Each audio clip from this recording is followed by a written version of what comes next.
It was our 3-year anniversary, and across from Red Lobster's a new sports outlet store. Oh. So I have the benefit that I have children's feet. Yeah? So, yeah. Do you actually get kid shoes? I get kid shoes. I got 3 pairs for what he would pay for 1 pair. Like, I'm not a practicing Jew by any means, but it felt like, bless this food, our Father, Lord in heaven, thy be thy name. That's kind of what it is. But it's different because it was for the whole.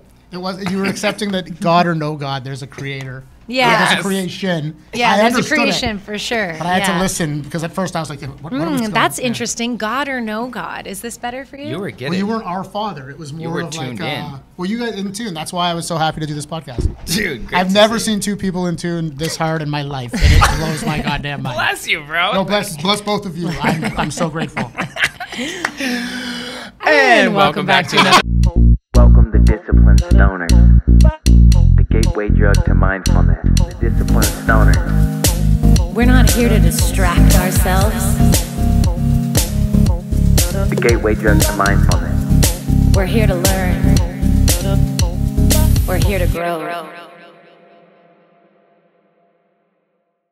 And welcome back to another episode of Disciplined Stoners. I'm your host, Ellevan. My name is Winnie, and we are the gateway drug to mindfulness. And today, we have a Toronto legend in the house. You know him, you love him, a comedian. You know that was coming. Definitely owner of Backroom Comedy Club. He puts people on. He supports other comics. His sketches are amazing. Please welcome Brandon Sobel. So many emotions. So many. I'm embarrassed. I'm comfortable. There's just a lot.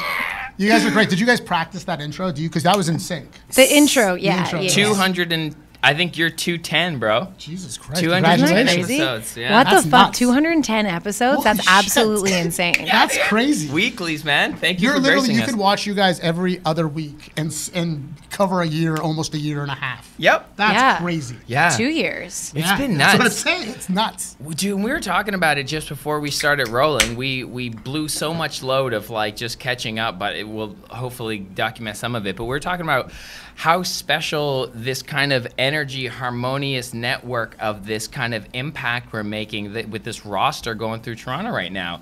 And you're part of that in a big way, man. You're one of the corners, bro. Yeah, I also thought that like I just learned that you haven't, I mean, you've been in Toronto for a bit, but like, I thought you've Not been as here long for as like your impact. 12 That's years. amazing. Oh, thanks, guy. I appreciate all the love. Yeah, I'm Hamilton. That's why I act like this way. There are Jews from hammer. Hamilton, and I guess that's why I'm different. Do you ever Jew go back hammer. and see them? I see my parents. I don't know. You don't see the other Jews in Hamilton? The other Jews in Hamilton that I grew up with are all gone. They've moved on to the 2 or 3 others I knew growing up have moved on. In Richmond Nice. Hill now. Yeah, that's what it is. They states, I think. Why did you choose to move to Toronto when you did? Oh, beautiful. Okay, so long story short, my brother and his husband were buying a house, and he's like, "Hey, do you want my place? It's rent control." And I was like, "Oh," Hey. because that was the same price Hamilton and Toronto. This was Yeah. before COVID, and then the sinker was like the Raptors were just Game 6 against Milwaukee. I was like, "Oh, Toronto's gonna win the whole thing." So it's like I appreciate what you've said I've done for the impact of the community artistically, but I definitely want to take a little credit for why the Raptors won the championship too. Well, Because like that's. you moved in. I moved in. I put all my energy into like that. I missed the, Do you love basketball? kinda. Like I love playing 2K, and yeah, I do love basketball. What's 2K? the video game of? Remember the song I may Get Lucky Oh. or Get Busy for? That's hilarious. It's just a sense of community. It's just like before comedy, the Raptors, they were never very good. Growing up, it was Vince it's just Carter. Cool to see, but he was very good. He was and we good. never gave McGrady the chance. And like, Ooh. I don't know. It's just a cool. You can always make comparisons to comedy. Shout out to Rocket Factory. I think we're having the pave runts. That's This delicious. is a little tasty, right? Nice. I have a bad cough, and that didn't trigger it. So that's fantastic. awesome. Shout out to Yeah. A weed Rocket- cough? Yeah. Rocket Yeah. Factory. Cigarettes as well.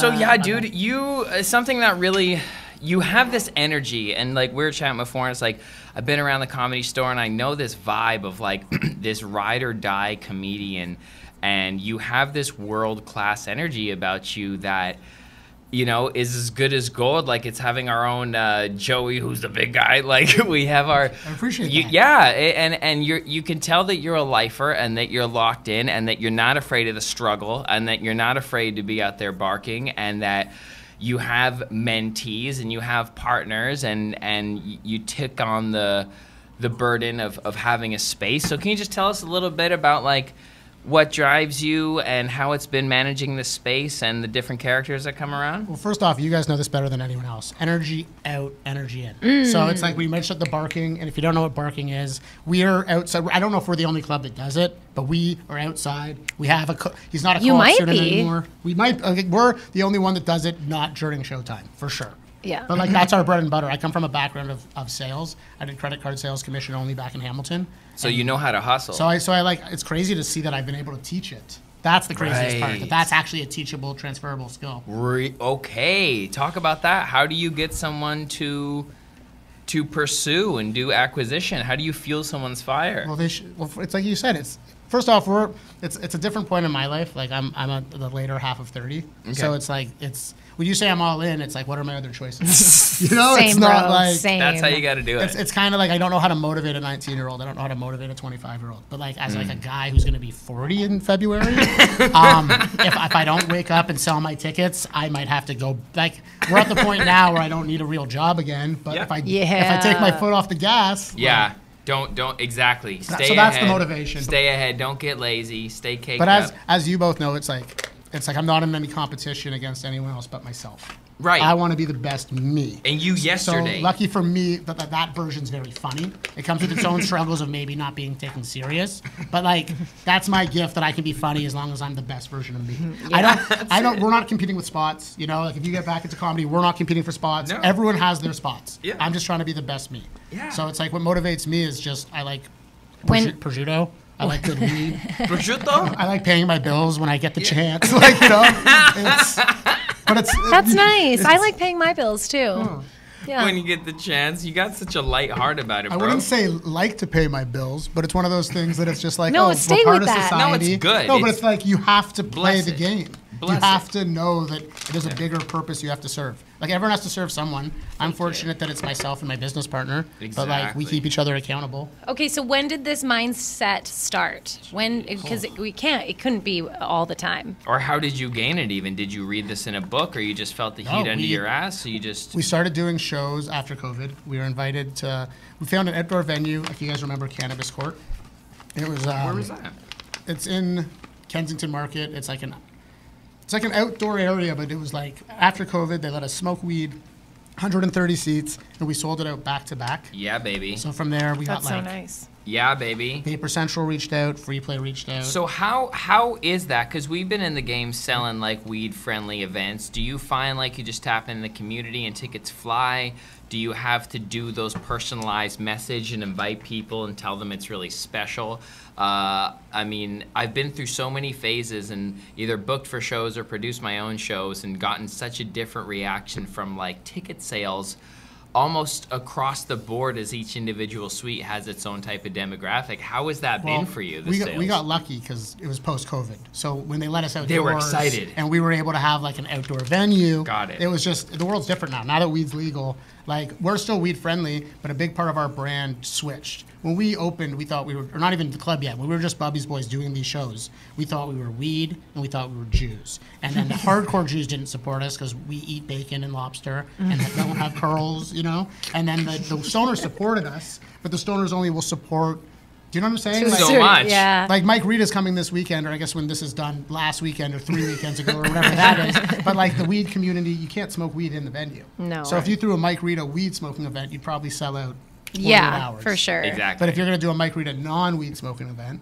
and then now it's legal. So what do? Do you partner up with legal people? Do you do black market? I do both. It depends on the licensed the venue or not. Do you, like with us, with the whole barking, are you just like shoving it? Like that's the whole thing. It's no. Sean Aurora taught me this, and I know you guys have had him on here. Yeah. He taught me that it takes 7 times for someone to see something before they realize it's a thing. Who taught you this? Sean. Oh. So he taught me that, where it's just like, so with us, by flyering and by handing things out. Yeah. So for you I guys, poster a lot.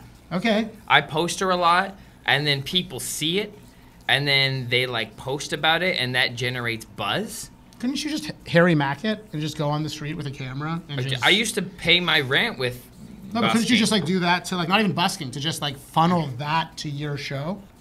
That doesn't translate as much. You get like, I used to do really well as a freestyle rapper for families outside of the Toronto's Blue Jay Center. And, like, that was the best financial return on it, on, like, time investment. And it was because they're all from out of town. So it's like you got to trap them. So unless you're, like, the Blue Jays or Drake or something that, like, your average 9 to 5 person will, like, oh, buy $100 ticket for. Like, and, like, follow those rules. Like, to get people in alternative media. That was a special needs voice, not an Asian voice, right? Just to clarify. Just to clarify. Okay, just making... Yeah, that was not an Asian voice. No, just making sure... No, but you said it best, where it's like Russell Peters, for instance. I can do an Asian voice. I can do several types. No, it's not just Asian. we don't need we that. have Vietnamese. I'm excited. We have Chinese. We have Japanese. But like if a Russell Peters will come in on a Wednesday. Korean. He'll sell out. That was spot on. He sells out the seats in Respectfully Scotiabank. dialects, not like mocky stereotype No, accents. you killed it. I see it. I'm sorry to question it in the first place. And the Japanese is light. But you see what I'm saying? Like with Russell Peters, and Yes. it's funny that you're doing the accents as we're talking about this, because he's the king of that. Yeah. But he can sell out on a Wednesday, Yeah. and then that's all we need all year. Like Right. the Scotiabank Arena Wednesday for Russell. Yeah. Last year would have been every ticket sold at Backroom Comedy Club for the entire year. Yeah. So it's just perspective. So how do you Yeah. trap them? With us, when you brought up our sketches. and, Alternative shows. It's ads. Yeah. We don't look at it like we put out sketches every day. We don't look at it like we put out promo. Exactly. Or that's what it is. It's promo. Yeah. It's like if 200 Exactly. people see it, it doesn't go. It's an ad. It's Yeah. not supposed to be. Dude, you're nailing Like- it. That's what I talk about being a third-party creator with cannabis brands too, as like this podcast or as content creators. You can be anyone that makes sketches or does any sort of craft that is considered content online that can generate a message. You build awareness with a message. Yes. And you have Or that. you have to teach. But like you're teaching in that message, hopefully. Yeah, the modality is always education. That's the main thing about marketing. The modality I is didn't always even know education. that. But it's like the more videos you watch, unless it's like just strictly internet nonsense. Yeah. Yeah. People like life coaches or internet coaches make more money than any comedian.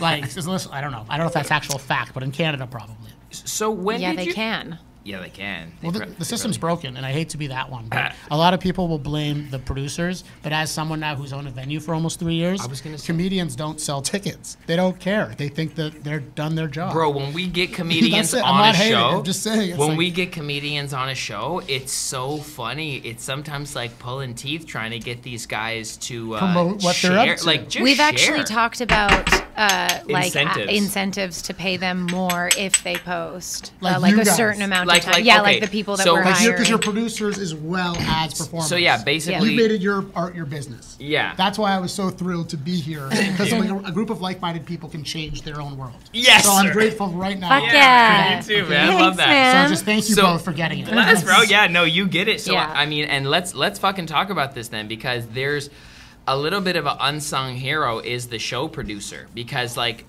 lots like us, hardest job. we put our Yeah. face on it, so I hate it. we get. I don't hate it anymore, but I do. It's not great. But the model of trying to get people to help you, like any band members I hire, like they're not gonna fucking share. musicians are out of. They're Musicians are not- actually worse than comedians. Yeah. But that's just because they've dedicated their life to They something. have this thing, okay, so we all respect that. We respect their art, but You're better than me. I get it. Th- I'm the that's- artist, but you as a guitarist, you're better than me. I get it. You guys ever produce a show that you're also hosting? Yep. And you have to like deal with the talent, the audience, and Dude. then jump on stage. We That's the did that best. for the Rhythm That's- of Flows, yeah. Isn't that the most fun you can ever No, have? like So- I did that. We've done that a handful of times, and the second time that we did it, I was like, I'm not fucking doing this anymore. You see how you're just like smiling, giggling, and you're like, I hate comics, I hate musicians, audience members, please My leave 5 set stars. suffered. Of course, yeah, but as long as Here's everyone the else had a thing, good set, that's bro, the host job. I've done this like hundreds of times. Like I used to run that open mic, you know. I know about running the soundboard,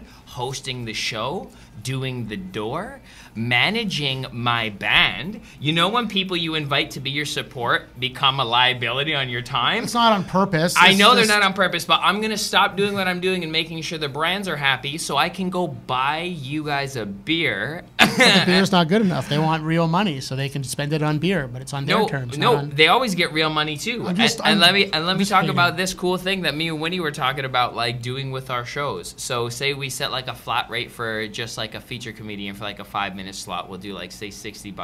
But Very nice of you, bud. Yeah, if you promote it, it's $100. This is hilarious. Like, you know what I mean? Like, it's like, that's like, duh. And then I'm curious to see. And not even bring people, because we don't really want to do that either. I'm not going to track the tickets. I'm not going to say, I'm just like, if you just actually it's almost double, like actually just care about your fucking job, it blows my mind. It's too cool for school. You can't be an blows artist my and mind. care. For us, it's different. Like, again, we're only 3 years in, and our long-term goal is to pay everyone. But right now, it's all just like, we have showrunners that get paid in their spot. We had a co-op student that now I told you he gets paid in a salary. Like, we have employees, but we have a bigger picture in play. Yeah. Where it's like, eventually everyone will get paid. But now, like, it's not, unfortunately. Well, we're doing quarterly shows a year. You're running a business. Shows. It's not like I'm just doing a one, like, we have different types of shows. Yeah. And I rap once a week. Yeah. Like at 8 o'clock on Sundays. I love what you've done with the space, man. It's right next to Christie Pitts Park, right? It's on Bloor. Super cool. This is not the first. This is the second. This is the second venue. So we had a venue for one day. What happened was, because the long story short is, we ended up getting shows every day of the week, and people would be like, we'd be like, oh, do you want to see us? And they'd be like, we should have just said, where do you live? And you know? Yeah. But the reality was that we made it complicated. So we were like, we need a permanent venue. We had it for one day. We did all the renovations. We got it all ready. It looked beautiful. And then like the whole most important part of a show is your relationship with the venue owners. That's it. If you're going to put on a show, and I'm sure if you guys, do you do the same venue every quarterly? We have used the same venue, but yes, it makes it easier for sure. Biggest piece of advice for anyone that wants to be a producer: your relationship with your venue is gonna, because like we only had it one night, and then what happened was it sent us both into depression. So like Ariel was bedridden, and he's like, oh, I can't do this anymore. This is stressful. Like we just spent all the money we made, and it's over. And I was like, just go find us a new venue, go do it. And then as soon as he like got out and started moving, I was hit with depression, and I was like, how are we gonna do this? I couldn't get out of bed. Like it was just we complement each other so well, but it also comes with the same mental illness, right? So like as soon you guys as are fucked in the perfect ways for each other. Yes, exactly. Same with Winnie and I. Well, he's not. People think he's very confrontational, and he just nips it in the butt. What I've learned in business is communication trumps everything. Totally. And if you can't communicate with your business partner, you're fucked. Totally. Yep. You're for screwed. sure. And communication is hard. Is the hardest. It's hard. Like it's hard with the people closest to you. It's hard with people in business, because when you go in business together, like people think I bless people who go into bless friends who are like, fuck, me and you rock. Yeah, but we weren't friends before comedy. Like with us, what makes it so probably with you guys is like, we want to be comics, or we are comics now. But the reason the friendship built, good job, was nice built change of words there. No, but you know what I'm saying? I like it was like it was based off the foundation. That's like, hey, similar goal. I was gonna say, going into the business is emotions are high because everyone cares. Well, if it's done right, everyone has passion, right? And there's all sorts of like, I've been with Winnie since I've been 18, but I have dated musicians. Like sapiosexually, you know what I mean? Well, like not physically.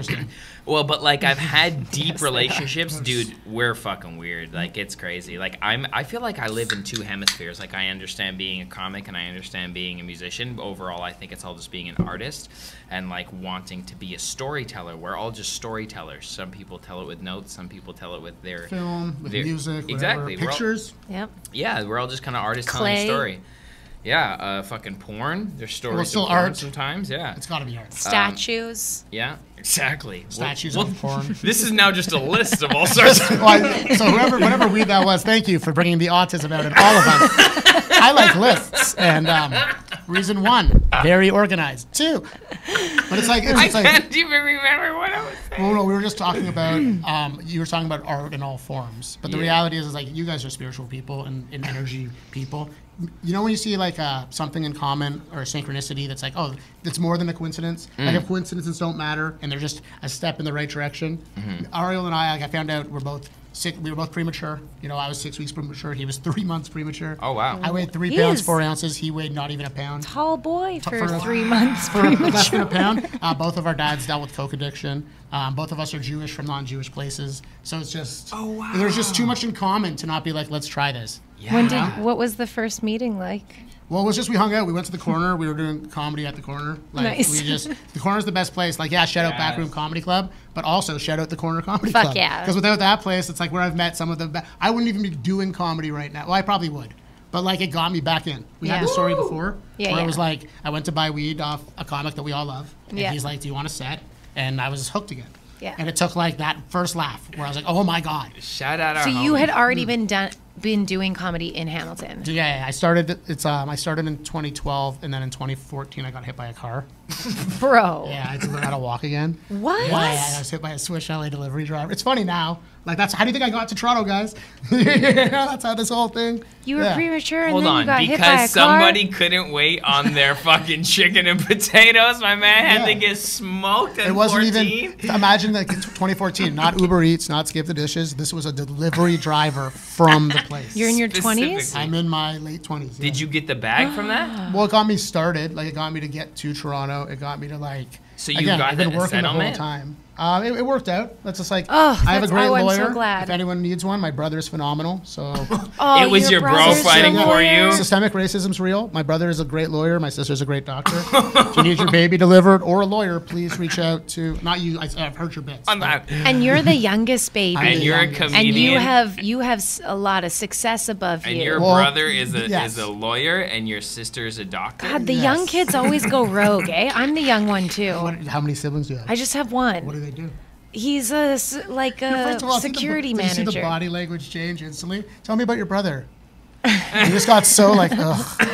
No, he's the best. I love my brother. You know, maybe- Sometimes how I look on the outside does not reflect properly how I feel on the inside. Yeah, sometimes when she tries to flirt with me, it's like insane. It's like, do you hate me? well, that's just love. Yeah, that's true. That's No, it. her brother is actual a total sweetheart. He's like a family man. He like always just wanted to have kids, and he has like 2 beautiful kids See, now. we grab the opposite personality traits of our siblings. I don't know what it is, but it's like, Yeah. I don't know what drew me to this. I did a play once when I was 10, and then now I'm like, I own a comedy My club. brother's really, my brother's funny though. Like I feel like my brother's is even funny. funnier than I am. My brother's very funny. Yeah. Like he could have done this for Yeah. sure. Different sense of humor, but like, Yeah. hilarious. So how does it feel? Like, cause I don't know what types of pressures you feel within any family dynamics or even social pressures, but like for me, that's something that I really have had to work a lot through. I'm getting over it now where I'm like, fuck it. Like I want to live how I want to live. But like, I don't know. I've always What's felt the a age little difference? between me and my brother, 3.5 years. My brother's 8 years older than me, and my sister's 6. So No I'm more of press. like an only child type. thing. Yeah, So, the like- young man. So it's like my brother's kind of like a That dad makes figure, sense. if that makes sense. Got it. And then like there was pressures as a kid. Now, granted, I fell in love with weed and did my own thing, but like people would remind me every second they could how successful and how hard it would be. But like when you turn 30, it's like all those skills you picked up along the way become like a utility belt or like in a video game. that- Totally. Yes. You know? Yeah, a little And then tool belt. Now I I'm love almost that. 40. It's just one of those things where like we make jokes about being Jewish, but just for some reason it's like me and Ariel work so hard. So when Ariel turns 40, it's like if I have kids, I don't. If my family, like I'm creating my own path. Yeah. And that's Yeah. just the whole thing with life is like you got to be self-fulfilled. So it's like living in the shadows or trying to fulfill other people's dreams didn't work. No. Didn't Yeah. work at No, all. I know. So it's like, So, and that's what I love It's is just It reality. works less It than works. good, less good. and then if you're going to compare, it goes back to that conversation too about comparing yourself to others. I can only be the best Brandon, you know? And it's different. Like if I was the oldest brother, maybe I would have been a lawyer and he would have been a comedian. Like he was a musician for a while, you know? what did he play? Saxophone. Nice, the devil's horn. love that. Sex. Yeah, for sure. On the phone. Yeah, but it was great. And it's just, again, because of the age difference, it was like kind of cool to have everything I did, he was just done. So it's Yeah. like, oh, you're going into middle school? I just finished it. Oh, you're going into high school? I just finished it. And it was like, Nice. as it gets different, like we're completely different personalities. And like I picked the art and the drugs, you know? Yeah, talk about your relationship with drugs. That's fun. Well, I love weed, but it's not a drug anymore, I guess. Exactly. It's more of a medicine. I guess. See how tight I It's rolled still that like joint? I think the word drug has a lot of negative connotation around it. Like it is a drug, but so is coffee and sugar. It's Yeah, just yeah. like people choose what they want bad drugs to be and what they want good drugs to be. But ultimately, most of us are taking some type of stimulant or like depressant every day. That's a drug. You can even say lifestyle. Some people go to the gym and eat healthy, and that becomes their identity. Yeah. It's the same type. Yeah. Well, You know? yeah, and then you Like, kind of no, get but addicted yeah. to the chemical release, I think. And it's wild because it's just like with drugs. When you said it's funny that it's medicine, it was medicine, and then they legalized it, and now it's recreation. Yeah. Yeah. Like I smoke weed, and when it was funny, we had a conversation earlier how like I got sick, and you understood This what that is was nice. like. But it's like we're the 1% that gets sick when we don't smoke weed. But I started smoking weed as a kid because I had stomach problems, and weed took it away. Yeah. So that's what. Issues for me too. So when I started smoking weed, it was like, oh, I can function and still like not feel sick all the time. How old were you? Young. Like I don't remember the age, but I went to a doctor, and the doctor was just like, hey, we can't find anything wrong with them. And when I found weed, it was like, oh, look at that. How did you find weed? I don't. So my brother was also in a serious car accident. Like his was worse than mine. Like I had to relearn how to walk, but his was bad. Like new teeth, fucking pins in his arm. It was just a bad scene. So with that, like I went to a party. I thought he was super straight edge because he was always standing like top 5 in his class and everything, and he was such a good saxophone player. That when I went to a party the night I found out, they told me about it wrong. They told me like, hey, don't worry about school. We're going to Toronto for the summer. We're gonna have a great time. Packed a bag, and when we got to Toronto, we were at a hospital, and like my sister and my mom like looked at me, and they're like, we have something to tell you. So like the delivery about it but the first time I got back to Hamilton, there was like a party. It was like grade 9 first high school party. Okay, great. Summer. Yeah. And there was a guy just doing bottle tokes of hash. Yep. And in my head, I was like, well, my brother almost died being a straight edge. This would be, Yeah. like, let's do it. That makes So I sense. just jumped in, and then my aunt was a big pothead. So it like, post that, every family event was like. Oh, stay nice. positive. Nice to have a family member on Well, board. it's in my blood. I assume you guys have that too. Yeah. There's other family members. Like, it's not just us, I was born in Holland, and my family doesn't really fuck with weed. Hash? I mean, yeah. My dad smokes hash. She good. doesn't smoke weed. My mom thinks it tastes bad, and she doesn't want the munchies, but they'll smoke. Yeah. Hash might be a good thing for my mom. We're trying to get her to sleep. Edibles? We're trying. Just tranquilize your mom? Yeah. Just fucking give her Well, like the pills 200 that she's milligrams? taking is tranquilizing her, right? Like we're trying to figure out a different way. Yeah, pills are bad news. Okay, I want to. We What got about off. the party drug? You were because I don't know if you're. Yeah, I'm cool with that. I don't know if you're okay talking All right, so about long that. story short- Just because numbing, it's a different space than cannabis. I feel or mushrooms, which is often used for inward exploration and maybe dealing with things that we need to take looks at. But there are different stages of life which call for different substances that we choose That's to funny. embrace You in. talk about it, I start like touching my nose all the time. So yeah, and sometimes people use numbing agents, if you will, and often when people are participating in those numbing agents like cocaine or alcohol and stuff like that heavily, it's because they're not fulfilled in other spots of their life where they're not doing that work. Well, I'm sure you both can attest to when you see people that consume cocaine at a high level, they're smart fucking people. Anyone I've ever met who's like a drug addict or like that drug specifically was like brilliant, that just wasn't using, like instead of computer programming or engineering or whatever it is.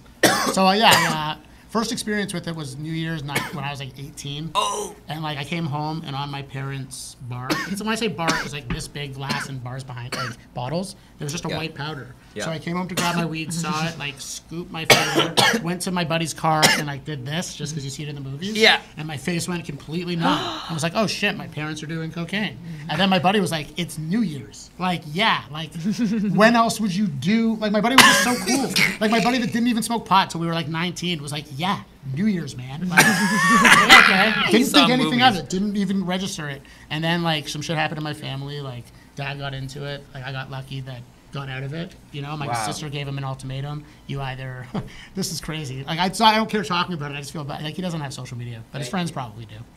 Yeah. But my sister was like, hey, if you want to see your grandkids clean up, and he's cleaned up. Fuck, Like he just right got on, it. He's just Pops. not, yeah, right? Like No, he's that's like, huge though. wicked. Like, and that isn't the case for so many people. You know, Yeah. so many people get given ultimatatiums, and the addiction Surpasses, ultimately wins. And we have a friend. so it's like a really big deal. Yeah, he was like a friend of the studio or whatnot. He was a great, brilliant musician, and yeah, they keep slipping back into it. So yeah, kudos when you can just release that, evolve. whatever your Yeah, reason why release you're doing it. And then for me, it was like over the course of like 18 to car accidents, so 18 to 29 was like special occasions. Buddy Okay. had a birthday, we drank, like it was one of those things that was like 21st birthdays, like it was like a celebratory thing. Yeah. And then what happened was I just kept noticing that like different people in friend groups, like first time I did it, like a friend of mine, she's dope as fuck. We went to high school together, but then later we're in university together. And when you like see a like-minded or a familiar face, you become tight. Yeah. She would like she would do it. We'd make out, and that's how I got started doing it. Ah. And then it like escalated, but like I saw her fall off. So when you see someone fall off, you're like, oh. And then like a couple years later, buddy's like, oh, could we try it? It's like my 19th birthday, and it's like you get it for, and then he falls off, and it's like, oh, every time. So this is bad. So I knew to like keep a distance. You calculate. Because I kept seeing like people. Like, it was getting real. It was like everything people talked about, that people were just like becoming drug addicts in front of my eyes. Yeah. So I was like, holy shit. And it wasn't everybody, but it was like the really close friend that was like, you know? So then I just did it. And then after the car accident, I was like, fuck this. Like, it was just sort of threw me off.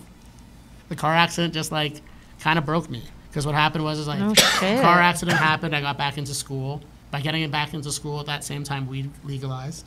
And it was like, I was kind of a brat in school. I wasn't like I went back to college at 31, and instead of learning everything about film, media, television, I just picked up the things I wanted to and just sort of pushed off. You know what I'm saying? Yeah, nice. Like I knew how to write a screenplay before. When I left school, I knew how to write a proper screenplay. I knew how to write a production book, kinda. I knew how to write a production book. But when it came to actual filming, like I could have been like learning how to film sports, or I could have taken switchers more serious. Like, you know what I'm saying? Yeah. No matter what your age is, when you're stubborn, you're stubborn. Yeah. I was like, I'm gonna write a screenplay. I'm gonna get Netflix. I'm gonna get this. Yeah. Then COVID happened, and like I wrote a screenplay. Ariel helped me revamp it, and then I made it to the final round, and they didn't pick it up.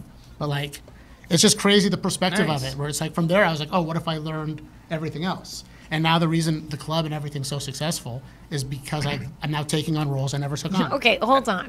I don't know where it went. I don't know where it went either. I don't know how this became this. You I know.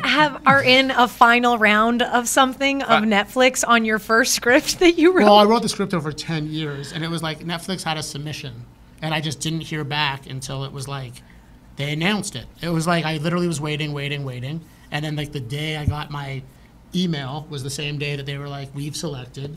So I was like, oh, look at that. It's Bright Side. It's about a clinically depressed motivational speaker. Now, instead of writing about like things you can tangibly see, or like make like a movie that's tangible where you're like low budget, I can make this. Yeah. I like set it in like 5-star hotels, and I set it in like the Rogers Center. It was just like, it's not gonna ever get made. But maybe one day by us. Yeah. But like, do you know what I'm saying? Like, that's what I mean. No one's gonna spend $3 million on someone's first thing. They're just not. And if they do, it's not gonna be an X. I don't know. Are you going to act in it? Are you the Well, speaker? they asked me to that's the thing. They asked me to do that in school, and I didn't do it. Which again, I do believe the universe like lines up. Mm-hmm. Remember before I told you a man with no purpose seeks pleasure? Yeah. I thought it's funny that you talked about the comedy thing too, where you're like, this is what I want, and then you had it, and you're like, I don't know. With the screenplay, the teachers were like, you can act in it, and then it was like, you could direct it, and then I just met a girl, and then instead of like, I just like didn't take it seriously. You got distracted. Yeah, I just that's okay. but like it was like honestly the last distraction. From that distraction, it was pretty cool to see what happens with focus. Nice. Yeah. So And it's you okay got because I focused do after believe that. everything happens for a reason. So it was the tuition. Obviously, but like at that point in time, I went back to school. They legalized weed. My form of income was weed prior to that. So when it legalized, it was like, oh. So I was working at a dispensary that was illegal, but like I was volunteering, you know? Where it was just like, oh, I got to, like, and it was like that lifestyle, and where that was going took over school. Because, you know, when you're really close to something, you get a distraction. So you were a bud tender? Yeah, I was one of the early bud tenders. Sick. Yeah. So what did you learn in the weed game then? Did you like really tune into weed? Well, with weed, for me, it was different. Like a buddy introduced me to CBD when I couldn't walk. And I was able to walk again. Like I had stomach pains. I knew that like if you smoke a purple, your stomach and pain will go away. Or like not your stomach, but any pain will go away. If you smoke a pink, you'll go to sleep. If you smoke a blue, it's psychiatric. Like I knew that, but like it allowed me to, like at one point I fell in love with weed again until it was like CBG and terp. Like now it's wild. Yeah. We talk about that too. And there's no money. Nowadays, there can't be any money. There's like, I know. on the walk here, There I is saw and there's- 7 fucking weed shops, and there's not even that many in your neighborhood. Yeah, so it's like, the retail front, they're taking the brunt of it More for and more sure. people are trying weed, though, and more That's and more cool. people are dropping alcohol, which is very but interesting. remember So again, it is. it's now recreational. It's not like, I'm sure there's medical users, and I'm sure if you smoked weed like us for the last, I'm considered medical. medical. 20 years. Yeah. I'm also, but you know what I'm saying? If you go to those stores, every one of those stores is recreational. Well, They're they just tilted towards, they can't be trained to do any type of recommendations prescriptions. Yeah, it's wild. So because that's not a thing, and even if it It was is a a thing, thing. it is a thing. Oh, sorry. Yeah, it is a thing, but just not for the AGCO. Well, for them now, they look at it like for liquor. legalities, right? There are legality reasons of someone coming in and someone being like, "This will help you sleep," and then if it doesn't, or you know or what you I get mean? sick or- Yeah, exactly. But imagine with liquor. Imagine if you went to the LCBO and it was like whiskey, we'll get you rowdy, and like it was like able to like, you know, like Yeah. like Yeah, brandy, but that's- you will sleep, and it's just like they did it. I properly. think that's where it's going Yeah. in weed. It's just wish. like we're only like 5-6 years in. But again, I feels like they abolished the medical part of it. Where like again, I couldn't walk. Well, I that's smoked about- CBD. I was motivated to walk. Like it's crazy. Yeah. Like the actual things weed can do. It's the How long- quantity, right? And so it's like the reason why these are recreational shops is because they're mainly pushing the eighth. The edibles are only 10 milligrams. But for cannabis to be used in a focused medical way, like I buy ounces at least. I believe Doug Ford has all the printing, and he's just making mad money. That's what I believe. And I don't that's usually what have it opinions, is. and it's cool to have a first opinion on a pod. I love But that. it's just like, if you notice that if you do research, all of the COVID signs 6 meters apart or whatever, that was him and his printing company. Yeah. And Yeah. there's too much going on. They We're all were going right broke. there. The economy, like, we're going to have so many tent people in 5 years that go to the weed shop, great, but they're living in tents. But Ford won't be. Ford's doing, yeah. No, yeah. Dude, of that's course. so right. all the little side businesses that like if you follow where the money is, Oh, it's crazy. Yeah, it will But be a you don't lot. follow it because you're too busy doing your own thing. That's the Yeah. craziest part now. Yeah. Where it's like, what motivates me to maybe one day have my own little side business scheme. Yeah. To have like have a vending machine in my comedy club. Bro. And I don't even have to talk to people. They just have to hit the vending machine. I say that too about all the COVID stuff too. I'm like, dude, you got to learn from the marketing mastery of this. Like they fuck as boss So that's- player shit. I want to have my own little side business too. That's interesting. It's Sell the cure. Consumption lounges are still far away in Canada because of the smoke rule or whatever. So definitely smoking consumption lounges are far away, but like I disagree. Edibles and There'll be patios, and hopefully. drinks probably, yeah, patios. And you said you kind of had to step away from the Well, it's The priorities. weed. It's one of those things where at the time it was like they were threatening you couldn't get into the States. They were threatening. Yeah. You remember that? Like the Yeah. early stages. Like again, I don't know you guys that far, but I feel like I feel that we're the same people. Yeah. I Yeah, feel yeah. that you were both in that We're industry, spitting and I'm the same- talking to myself right Yeah, now. yeah, yeah. But like you know what We're on that the same that wave. one point where it was like, oh man, like people are getting raided and like they're going to Yeah, yeah. jail and like Right. now they can't go to the States and like I'm a comedian at first. I can't Yeah. not go to the States. Like Yeah. even if my home base is Toronto. Yeah, You you can't. have I to can't go. limit myself to. That's crazy. I know. Yeah. To never be able to go to the States. And again, it was all bullshit. And they said that if you worked in that industry then, you can't work in it now. But I just was like, my brother's a lawyer. He told me like, hey, like you're playing on thin ice, and that wasn't the priority. Yeah. Like once I was walking again, and like once all that was going, comedy. I love comedy. It's the Yeah. only form where I can be authentically me, and it's just wild. It's That's- wild. I could throw a hissy fit, and people just think it's the funniest shit ever. You are very naturally funny. Weird. Well, that's all it's a curse. So I like when you get on not. It's and you beautiful. just chat. Well, that's where we're at now, right? We're like with the comedy, it's just like I've written all this like stuff, but it just doesn't even matter. Whereas like at the end of the day, I can go up there, or even I'll talk to people. I'll talk to my business partner. I'll talk to my girlfriend. I'll talk to my employees, and they'll start laughing. And it's like, guys, I'm being serious. And they're like, write this down. This is better than. And it's like, guys, I've been doing this for 13 years. Like, they're like, no, this is better than that. And it's like, God damn it. What That's wicked. what does like a successful future look like to you? Honestly, I think I'm living a pretty successful present. Hey, And it's just Beautiful. like, it's one of those things that if you could make, in Toronto, we have an opportunity that you can't, I couldn't do this back home. I don't know if you guys are from Toronto originally, but I in grew up in Hamilton. Vancouver. No. Okay, so where you're from, you probably could do what you do. It's different because there's more like Toronto's the coolest thing I've ever Yeah. seen. Toronto's Yeah, the best. Toronto's the fucking best. Toronto made. I consider Toronto home. I do too. Yeah. My hometown, I've only been here for 5 years, but people ask. That's what I say now. Are you Yeah. from Toronto originally? No, I grew up in BC and Alberta. Okay, so you both get it. You Yeah. understand entirely. We're like, Yeah. we have an opportunity here where I didn't back home. Yeah. And it's just like that every day is like, holy We show shit. up. That's to so play. nice, man. And So I've been true. hearing a lot of. Great can you- perspective. sorry. Well, that's the first Shitty thing, Pash. right? I feel like recently I've been hearing a lot of comedians be like, Toronto fucking sucks for comedy. and it's a kind of a refreshing take. Well, it's the reality, and I'm not disrespecting any of those comedians because as artists, it's brilliant, and I respect comedy in Toronto. There's nowhere I've ever been where the level of comedy is this high, but they're not playing along the business side. I was going to say, yeah, the comedy is fine here. The business isn't fine. They're not playing. Yeah, they're not playing. They're not doing it. They're not. When you go to Yucks on a Tuesday and it's amateur night and you've been selected, you're supposed to tell every person you know. And you're supposed to, like, go for it. This is your fucking thing. If you're doing a showcase for Breslin, you're bringing everyone you know. And they're not. Like, they're not doing it. It's just like, what is going on? Yeah. If you're going to do, like, a corner open mic on Tuesday and the first round is voting, you bring everyone. You bring 4 people to Backroom Comedy Club, you're getting on at any point in time. Not on the weekends, because if we've never seen you, we run things differently. Like, we value the best comedian right now in the country to me, and I hope this doesn't make a clip because it's hilarious, is Tyler Risman, the barker, the little kid. Because he brings me 50, 70 people every week. We love Tyler. But you know what I'm saying? It's like, it's a wild reality. That's amazing. Yeah. That's beautiful. That's good to know. To be young. Well, no, just the reality of how important it is to sell tickets. And it's just such a sad, people think you move to the States and you're like, oh, well, now same thing, right? You go, you get signed by a comedy club and you can pay rent and you can live. But that's not what they all want. They all want to sell out arenas and they want Netflix specials. And that you need fans to do. Yeah. So no matter where you move, best case scenario, you get to a club and you get to work the club scene, because I'm not ever going to put that down, because that's how you prove you're the best of the best. If you're signed by the club that you live in, like the best comedians in the country are probably still the Yucks roster, because it's just the reality of it. Because they're consistently focused on that. And what's the process for Yucks recognizing that? Well, I think they sign you. I think they you go from. Yeah, I think you just. You get his contract, and it goes from Tuesdays, they like you, where you get to showcase consistently, you get to move to Wednesdays consistently, and showcase again, you get to get signed.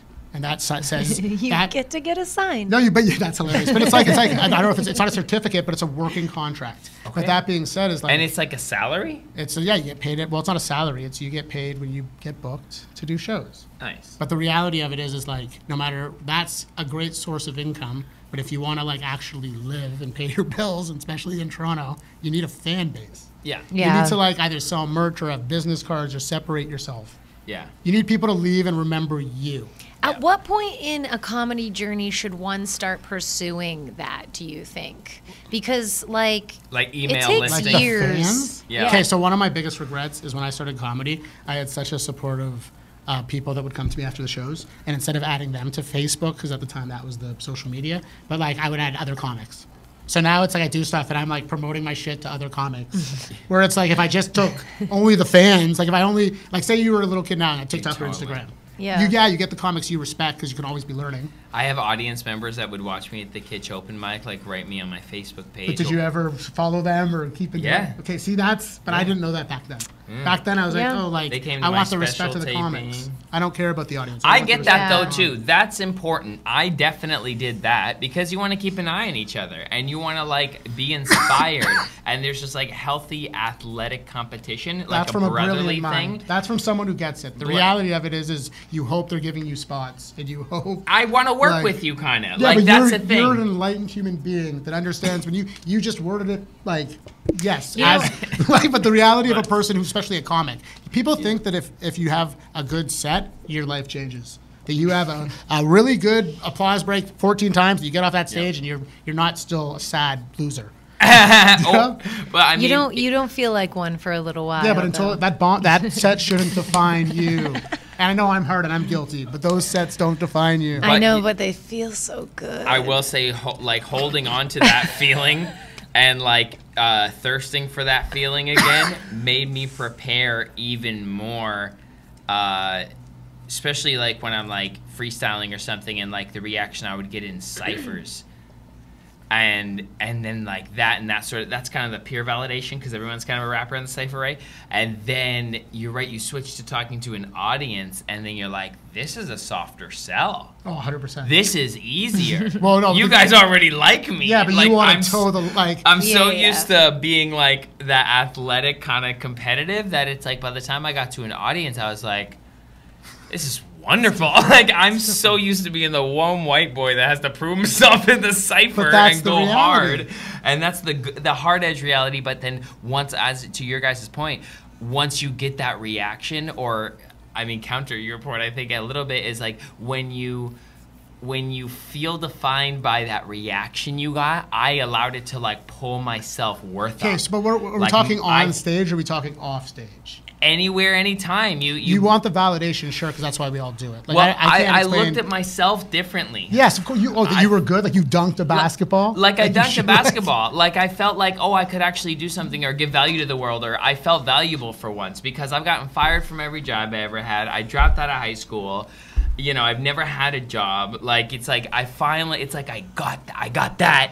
Like, I don't got any of these other fucking bullshit boxes. I felt like that with my first lead role. That was me right there. I felt like God in that moment. Again, I understand, and I'm not trying to take away from it, because it's the fuel. I also respect what you're saying, where it's like, because there will be days when that doesn't happen, for sure. No, so saying, don't let that define you. It's different when you're like leveling up, and like the conversation skews to like you want the respect of the comics, and like if you go look at any famous person that comes to town, a lot of the audience is the rapper will go watch the rapper, the big rapper. The comedian will go watch the big comedian. Yes. So that's a big part of it. But I'm saying that all I'm trying to say is that as someone now who's like, I've gotten better, I love what I do, and it's just like, on stage doesn't define me. Totally. I get that. That seems very healthy. That's what I'm saying. It has to be that. You're also totally correct. That's all I'm trying to say. That's where it's like, yes, you want totally the best. Correct. You're right. The validation's great. So it's not counter. It's both. It's just you want to be healthy, and you're not going to be healthy if you're going to define yourself by bombs and kills. That's crazy. Yeah, no. That's Call of Duty. No, that's exactly. crazy. Yeah, you can't have your self-worth be this metering ticking point of who exteriorly validates you in that moment. Like, you do it because you love to do it, and that right there should be the like when you ask the question, what's a successful? It's like I'm getting finally paid to do what I love. But like I'm not just an owner. Like, I'm a bar manager. I'm a fucking HR. I'm a prop grabber. I'm a coordinator to artists. I'm every role I never thought I would do to become successful. I started just doing the roles.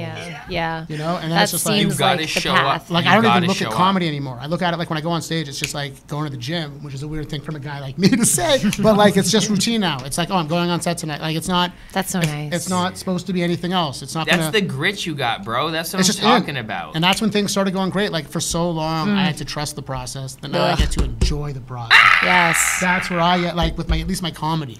Now with like opening a bar, it's weird.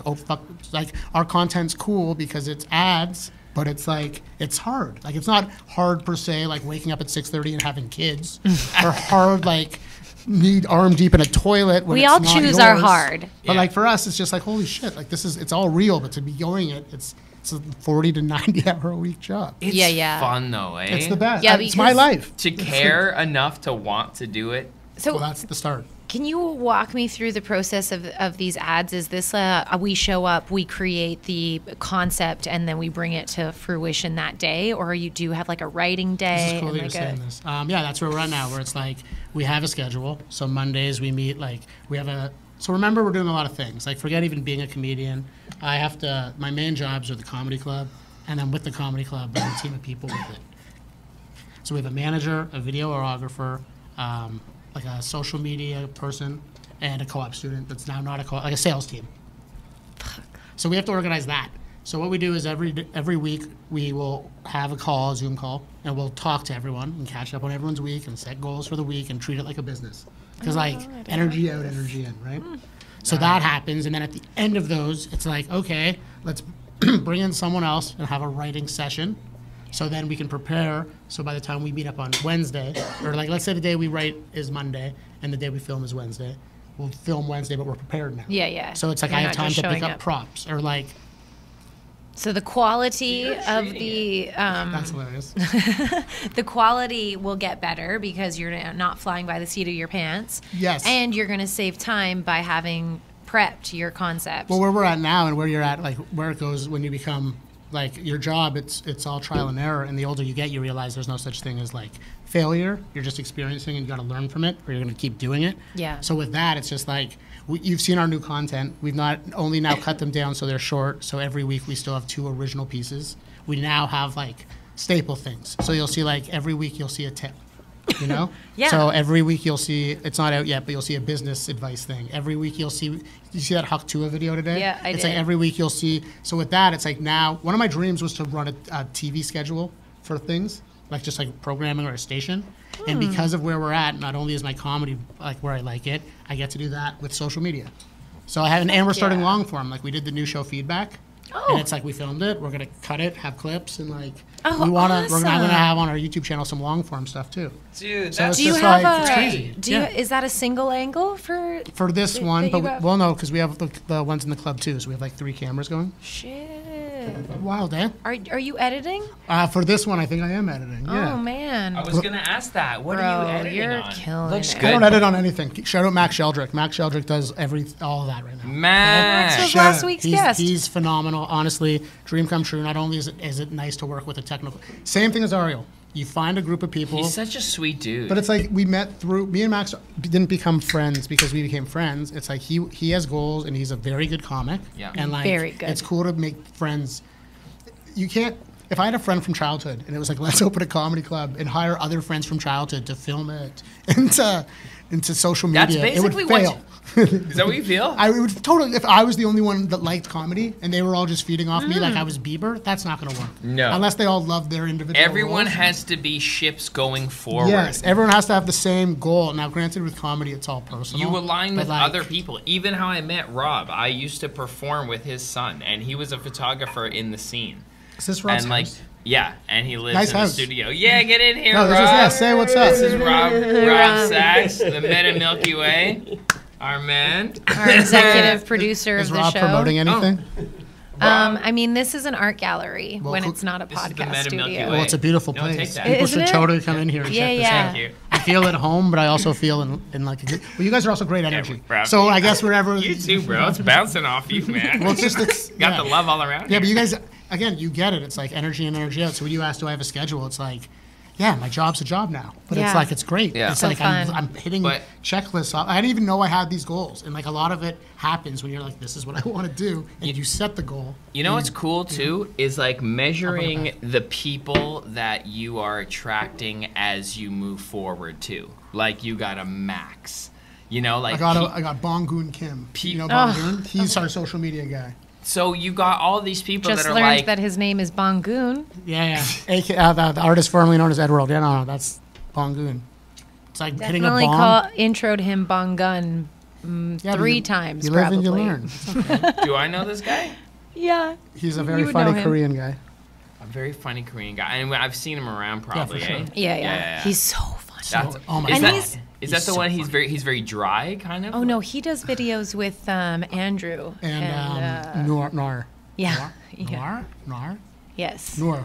Oh Yeah. man, if I'm you so high right if now. you could I don't need I don't even know what I'm. Well, I know, but he's lit and we're gonna smoke it. But I'm not smoking. let's talk it nonsense. Okay, Yeah. let's talk No, nonsense it's just then. nothing's coming out Do you of my believe in aliens? I believe Travis Barker's an alien. Yeah, for So sure. like, he's a machine. Is there evidence? I met Travis. I don't go down rabbit holes. You don't. No, but like I don't know. You didn't kind they- of seem like a rabbit hole Well, guy. the thing with rabbit holes is that if you go down a rabbit hole, you get lost. I've seen too many Yes. people go in. No, and it's like, Winnie, what are you don't planning? mistake. We don't go down rabbit holes. We're the rabbit.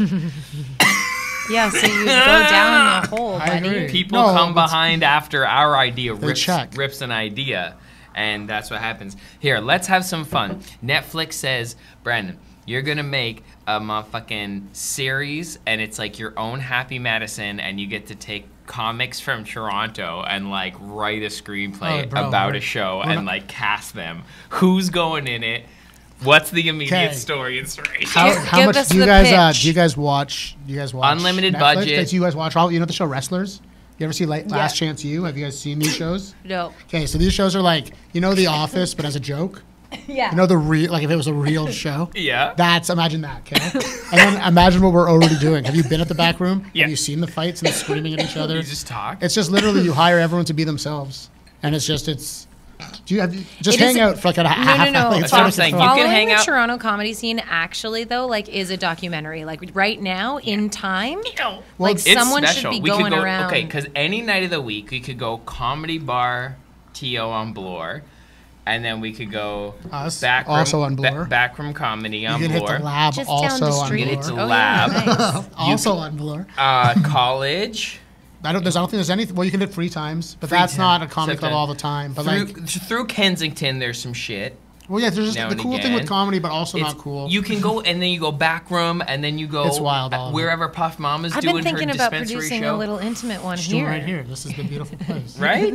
I don't see why not. I did Yeah, it so I think far. it could fit sounds- like 20 people on it. It's just intimate comedy shows are dope because it makes it's just a different type of Yeah, experience. for Everyone sure. shows up. I did so far here, and like people sat on the floor, and I had a guy playing piano as I was making up songs, and like the laughter was roaring. Yeah, it was awesome. Like it was so fun, and it was because it was a small, focused energy, and that's what I'm excited about our August 31st show.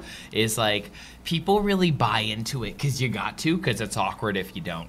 Yeah, but it's like you provide something that's different. Like with comedy, it's so Yeah, it's true. it's so hard because comedy fans are kind of like jerks. Have you ever watched Kill Tony? A lot of He goes, people "Do- watch comedy to judge people. Dude, Yeah, he goes, who wants to see comedians do well? And like people clap, and he goes, who wants to see comedians bomb? And the whole audience goes nuts. And it's I just like- hate seeing comedians bomb. I always did. He was at the Comedy painful. Store, and hurts like so much. we saw in the belly room, we saw a lot of comedians bomb, Yeah, that's what.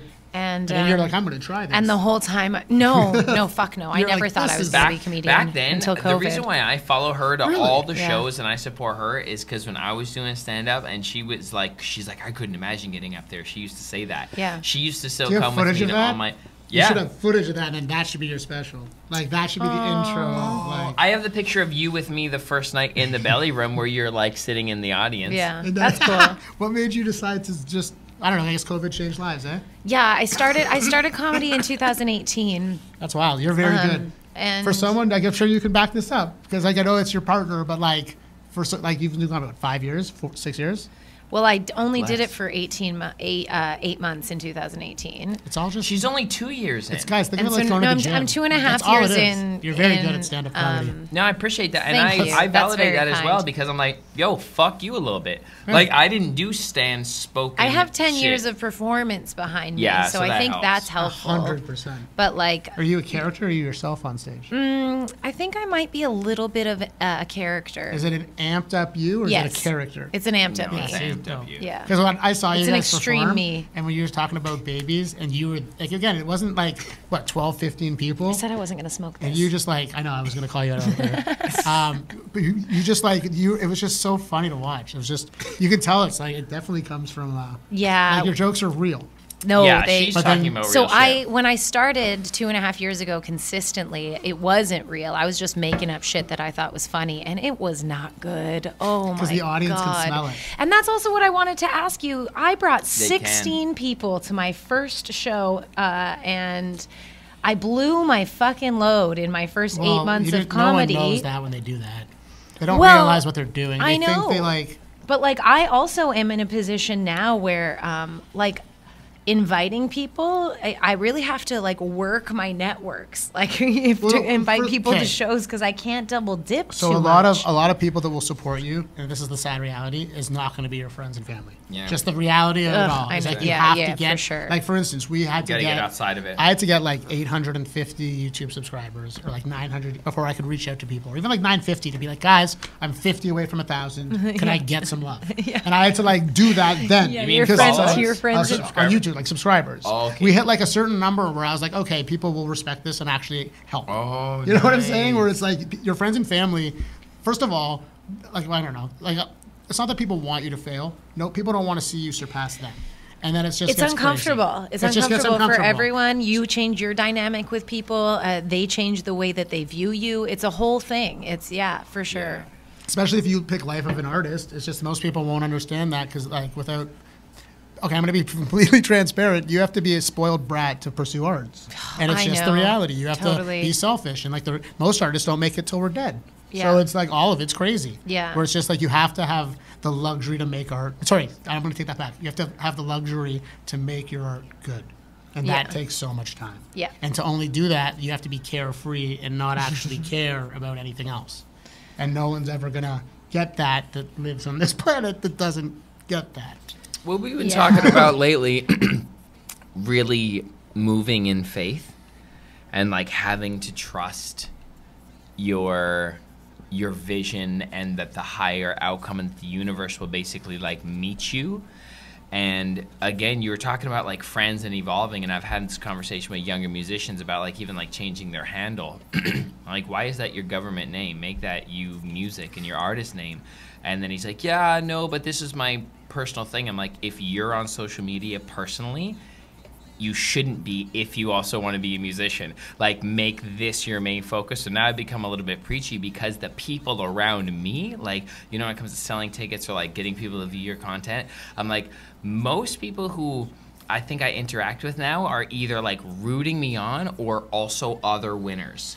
So it's like, I'm going to expect that comment from my guy who has 1 million subscribers, because he knows how it is. Well, he know how to get there. Like, you know, that's a hard thing to get 1 million subscribers. And I'm honest with all of my fellow winners that it's like, this is what I'm doing. Like, this is my art, is my job, is, hi, it's 10 a.m. Check out my new song.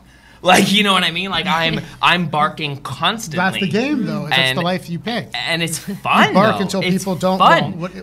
I want to sell this art. What else would you sell, though? Like, we're salesmen. Yeah. So why not sell us? I'm grateful to like, be, you said privilege, or would you say it's a luxury or something? Yeah. But that's different, because you're talking about the sale of it now. I'm talking about to get good at art. To get good at art. That's a commitment. It's funny, when I got good at art, I was just, when we talk about this a lot, I was so broke. Like, I moved here with like $300 in my pocket on a Greyhound, and we lived in a cleaned up crack house in Regent Park for like a year. And just like, I remember doing like 5-6 shows a week.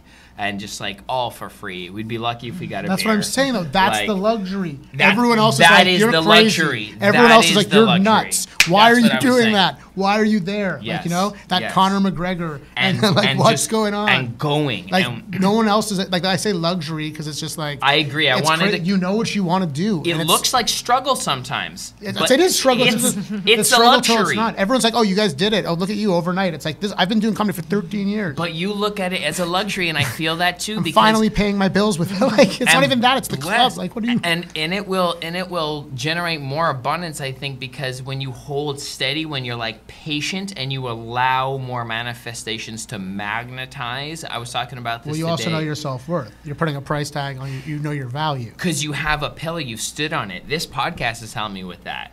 With like sticking to like the idea of a value of just like, no, like it's so clear. Like, you can look up the history of it, like, you know, and like with all the momentum you've generated with the club. Well, it's all momentum life. That must feel so good. Well, it feels good on some days. Some days feels great, but like most days is like, you know, like sure, like it's getting there. The struggle is the luxury. The luxury is the struggle. This is dope as fuck. That might be the motherfucking title. That's a dope title. But when I say that, I just mean like a lot of people. You guys see Simon Squibb? You know who that is, the English guy that's like, "What's your dream?" And he interviews people. Oh, yeah. That guy. There's so many people that are just like, "What? What are you talking? What's going on?" We're like, the luxury is knowing what your struggle is. Yeah. You know, like choosing your struggle. Like the luxury is that like you were doing the shows. You weren't just in a crack house doing nothing. And it's not. You weren't just lying there doing the crack. You know? Exactly. And that like the end game, I think that makes artists different too, is that like we're not like working till 65 and then like choosing not to work anymore. Well, it's just part of like us. That's it's like a drug addict where it's like that's what we do now. Yeah. You don't need drugs. I have purpose. And it's very special. Exactly. It's just when that's all I meant when I said the luxury. It was just like most people don't know what they want, and that's the craziest part about it. That's dope. Oh, are we gonna freestyle? Oh man, I'm so high. You want to freestyle right now? I'm always down to freestyle. I'm just high as shit. Come on, bro. I know you like to do your thing. I haven't sat down. I feel like I'm in like. Welcome to the sit-down rap Olympics. My man is strolling like he's on some pimp shit. Yeah, now we smoking like we are prolific. We ready to kick it. I get misfits. All up in the podcast with new outfits. Size 7 shoes. Yeah, kids, we cop this. All day talking about cops like I talk to feds, and I talk to man who keeps on going till the shit is all dead. You about to take it and tell him my story. It's the allegory of a great thing. Do what you can and you got a right wing, but it's a new thing and you don't wear the bling. Every day a new thing, but you don't You have rims? Is that something you do? Do you drive? You have rims on your bike? I don't know. Your favorite, not going to say it in front of high as a kite, and I don't know what they do, and it's just we gotta take flight, and I'm up all night trying to make dreams happen. Same shit they know, comedy over rapping. Maybe one day properties over me. I don't give a fuck what they say. It's the SOB. Am I supposed to talk about me or you? Yes. Because like I'm still your favorite Jew under 5'2". I'm taller than that. Fact. But you guys are just great. It's that the moment I met you, you get the fucking fate and I guess manifestation. Oh my God, and your occupation, and it's great because you do it to the sweat of dawn till dawn Perrier, probably Perrier. Maybe not drinking, but we do it till we thinking. Do it bricks out. I don't care what they say because they don't scream and shout. Making dreams happen. Rapping is hard, and it's like you did it. Now we smoking fucking almost cigars. It's like you could have rolled them all as one. You know, we could have just smoked a big joint, but like now we making points, hitting checklights on the checklist, and I don't know what they say till they on the guest list, and like do it since the day of Briss. Now I'm still talking about me. I'm sorry, it's the SOB and 11 every day like it's 7, but I'm not up that early because that's wild. That's why I pick comedy to not wake up. What about yourself? What time do you guys wake up? Winnie, tell us how you wake up. I usually wake up at 9, say want to see the sunshine, and then I'll do some movement because I think it's good for my body. Hey. My body. Hey. Usually I'll teach a yoga class. Sometimes I'll work on my script. Hey. Now I'm just trying to keep on the beat because I like this bit. Hey. And I'm gonna keep rapping. We got some LaCroix. Maybe you should sponsor us because we got half the Bubby Boy. Hey! That was fun, guys. What it gotta be, probably. Shout out my man from the back room. Comedy, obviously like an oddity. You gotta choose my man, the Jew Hammer, coming through, spewing cans like LaCroix. How you say it, my boy? We do enjoy, we bring enjoyment. Every boy and girl all around the world should follow their passion. Doesn't matter if it's comedy or rapping, even if the struggle is luxury and you are happy to be in every bit of it that seems like trouble, but inevitably your summer times will shine. Wake up in your face. I know what you're saying. Fuck, I got up at noon today. Fuck, my girl woke me up with a cappuccino, chasing the money like I was facing a C-note. 100 take chances like casino when we know that we grow if we go and talk like De Niro. Capiche though? Yeah, you know what it is. Go ahead and kick one more freestyle, my man. It's like a good fella. Oh my God, and I don't drink Stella. Shout out my mom, like my niece and nephew call her Bella, saying some shit, and I don't know what they say because I spit till I'm rich. It's like Hawk 2. I put out a promo this morning, and I don't know what they say until my phone be fucking, I guess it's all corny, the shit I be saying. It's okay, like my mouth be spraying all day, we be playing, even at night. I can't believe I'm making money off my dreams, and I can't believe it's real.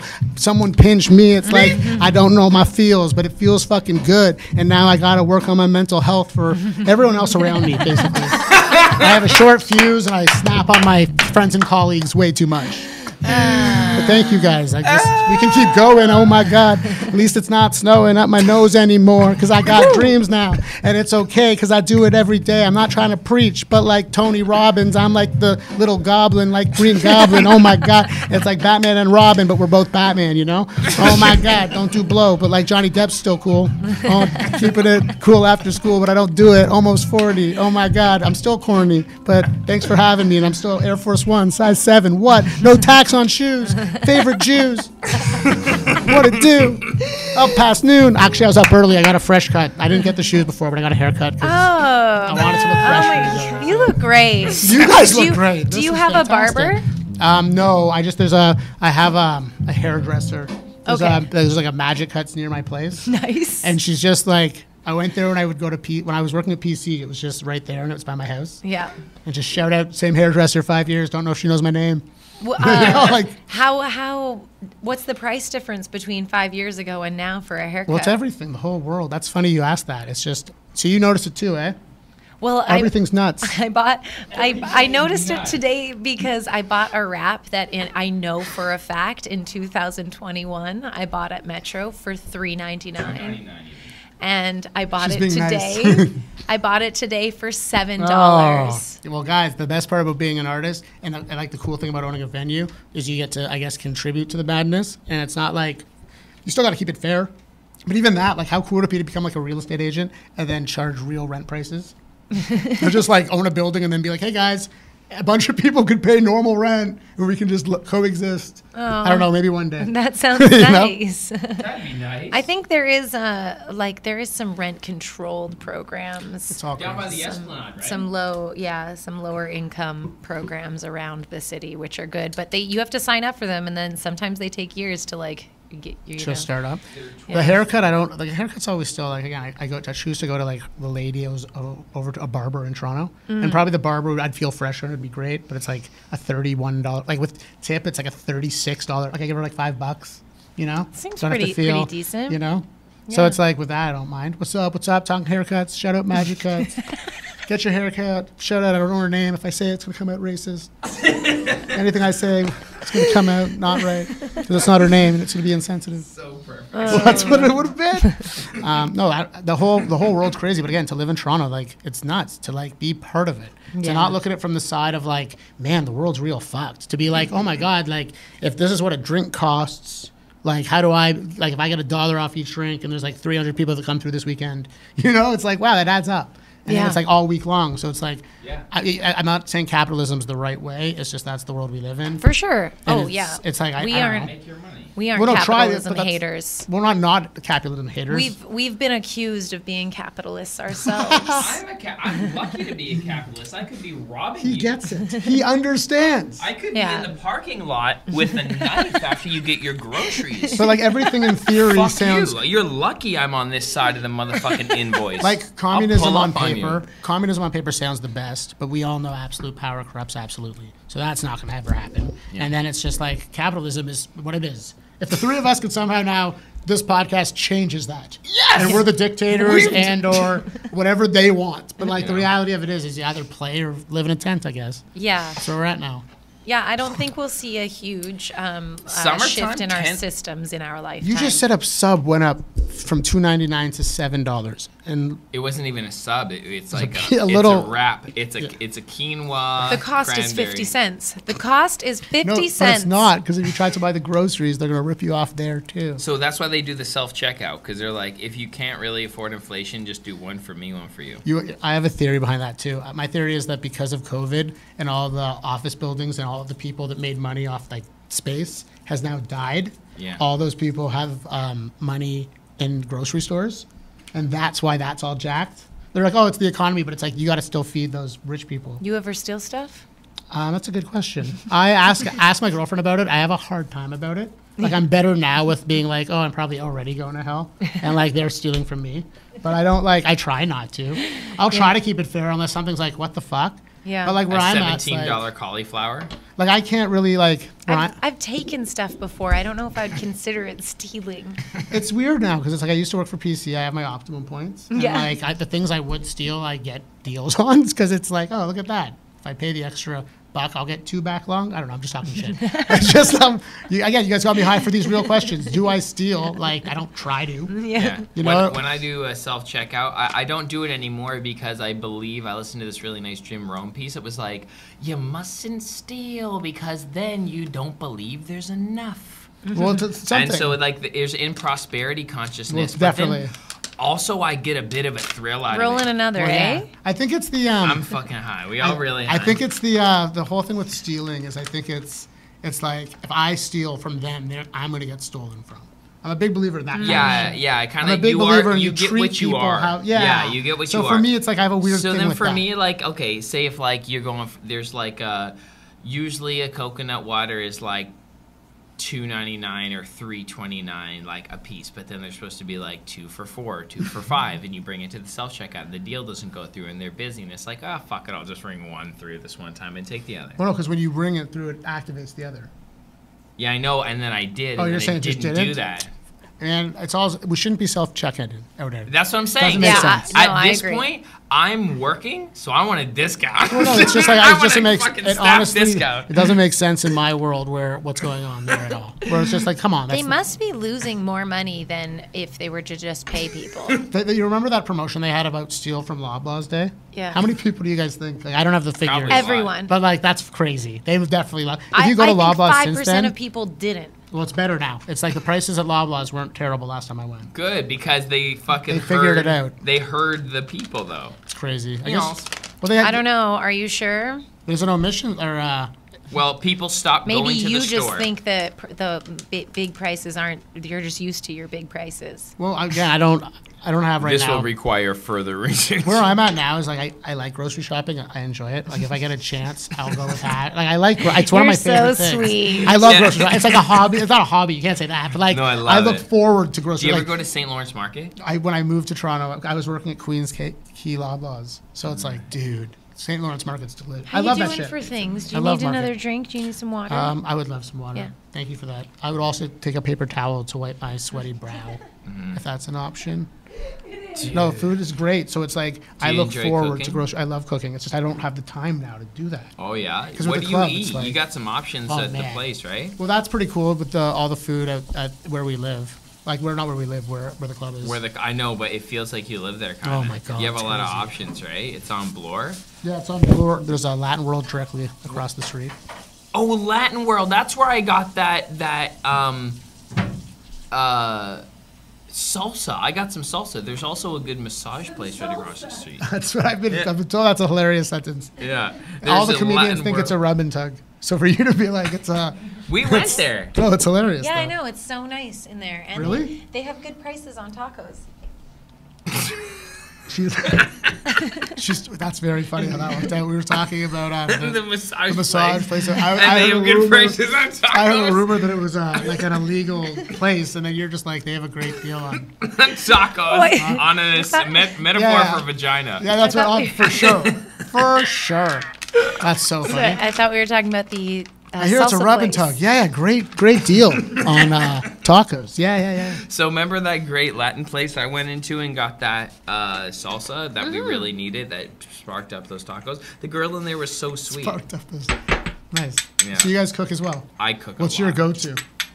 I like to just, my classic. If you were on MasterChef and you had to My- cook that first dish, do you guys watch cooking shows? Sometimes. If he had to go on a show, what's his dish? I have a lot of special things. I guess I have this, there's a couple pasta, like it's very like Yeah. I grew up amidst two Italian families, so I scooped game from two different regions and then made my own. And then I like first dropped out of high school, worked in fine dining, and like Sick. my dad was always in food and beverage, and so I really know my way around a kitchen. Started cooking at an early age, and then also I just like kind of. Your sausage penne, even though we don't really eat That's it what I was anymore, gonna say. is That's what I was gonna say. insane. I have this On dish. tune. I was Look at that. yeah. I was gonna Dope. say I have this one dish that's the sausage and bell pepper penne with Yeah, like a tomato so sauce, good. and that's one that like if I like you and you're over, I'm gonna cook that. He hasn't Blows done this minds, eh? before, but the other week he made a lamb gyro, and it was Jeez. fucking nuts. Wow. Thank you. Like So, it was is that insane. Is that the pronunciation? I You said gyro. I thought it was. I don't know how I would say it. gyro. I don't know. I honestly have no idea. Yeah. This is hilarious. If you're out there listening, please correct us. I don't. Is it gyro? It's spelled gyro for sure. Yeah. Definitely, it's Yeah. spelled that way. 100%. You know. But every time I've said it, they go, gyro. It's like, no, that's not what that says. No way does G-Y. Yeah, I don't know. Yeah. Yo, so yeah, I cubed this lamb. I had this roasted so lamb good. leg. Are you going to post the recipe? It's not really a recipe. It's just a fucking gyro. That's where we're at nowadays. It's just like, cute. check below. Link Yeah. in comments for. I know. I got to do more of that secondary stuff. I should have a blog that's If you like cook and you all my love it, you recipes. should totally do that. Yeah. Because it's just like, If that's you- where we're at. My Why story not? is that, right? Food's delicious. Food is the shit. And it's like It's a food love brings people language. together. It's the Yes. one thing Yeah. that we all do. Like every So single you person cook? has to.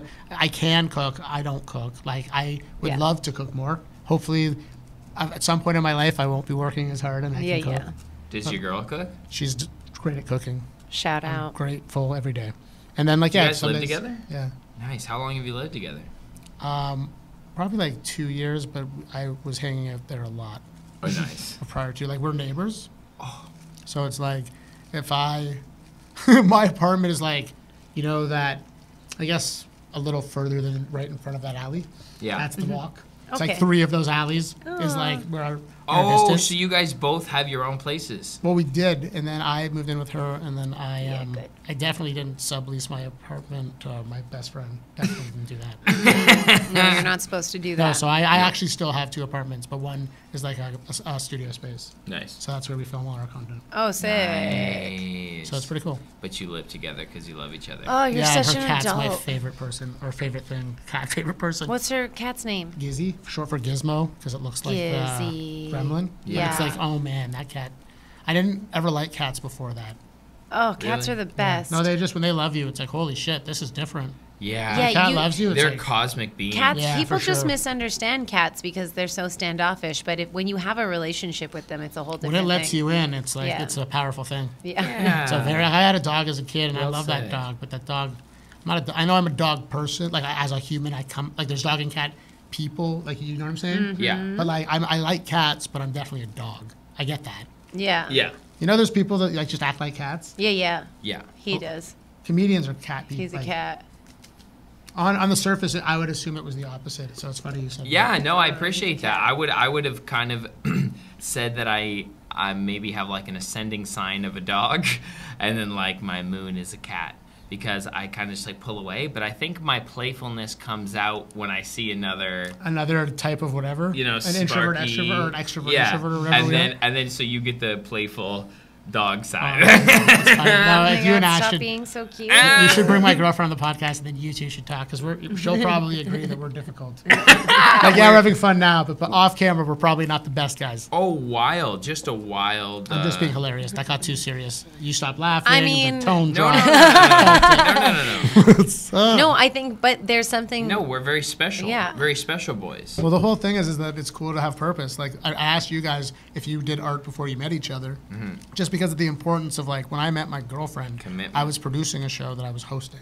So she saw me, like, show up, set up a comedy show, Yep. set up the room, Yeah. set up, like, that's how we met. That she was like, oh, look at this. That's cool. I don't know if she would have ended up giving me the chance if I was just a comic. Aww. Do you know what I'm saying, though? Where That's it's a- like, that's a she saw the sweet- business side of it, and she saw how hard I worked. Yeah. So it's like, I did Yeah, she's invite not like Winnie this- to come shoot skits with me. We were in an improv troupe, and I was like alternatively focused. were I you had trying a to huge- bang?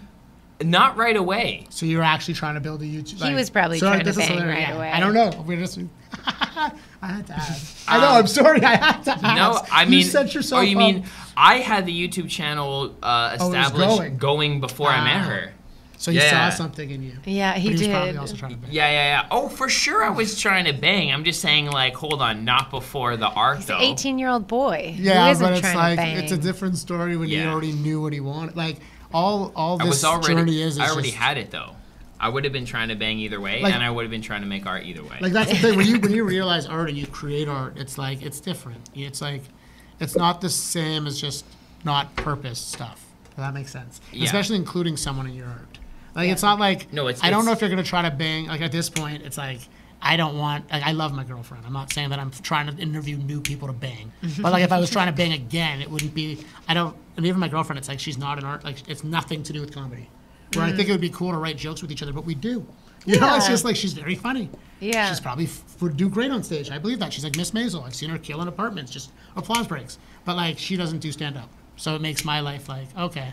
So if I don't want, you know what I'm saying? I Yeah, don't it's wanna- it's nice to have a bit of a separation. It's just why it's so intertwined in my life. It's just nice that it's not my Yeah. whole being. I don't Yeah. know. Yeah, I don't know if I'd like the someone in music.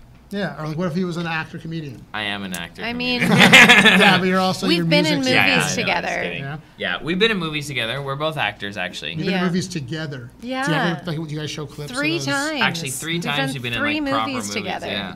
Crazy. That's you guys don't give your that's all like you should love that.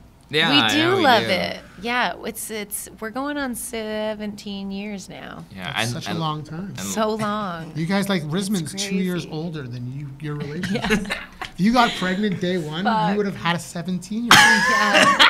Yeah, yeah. Not that, you guys. That would have been a different.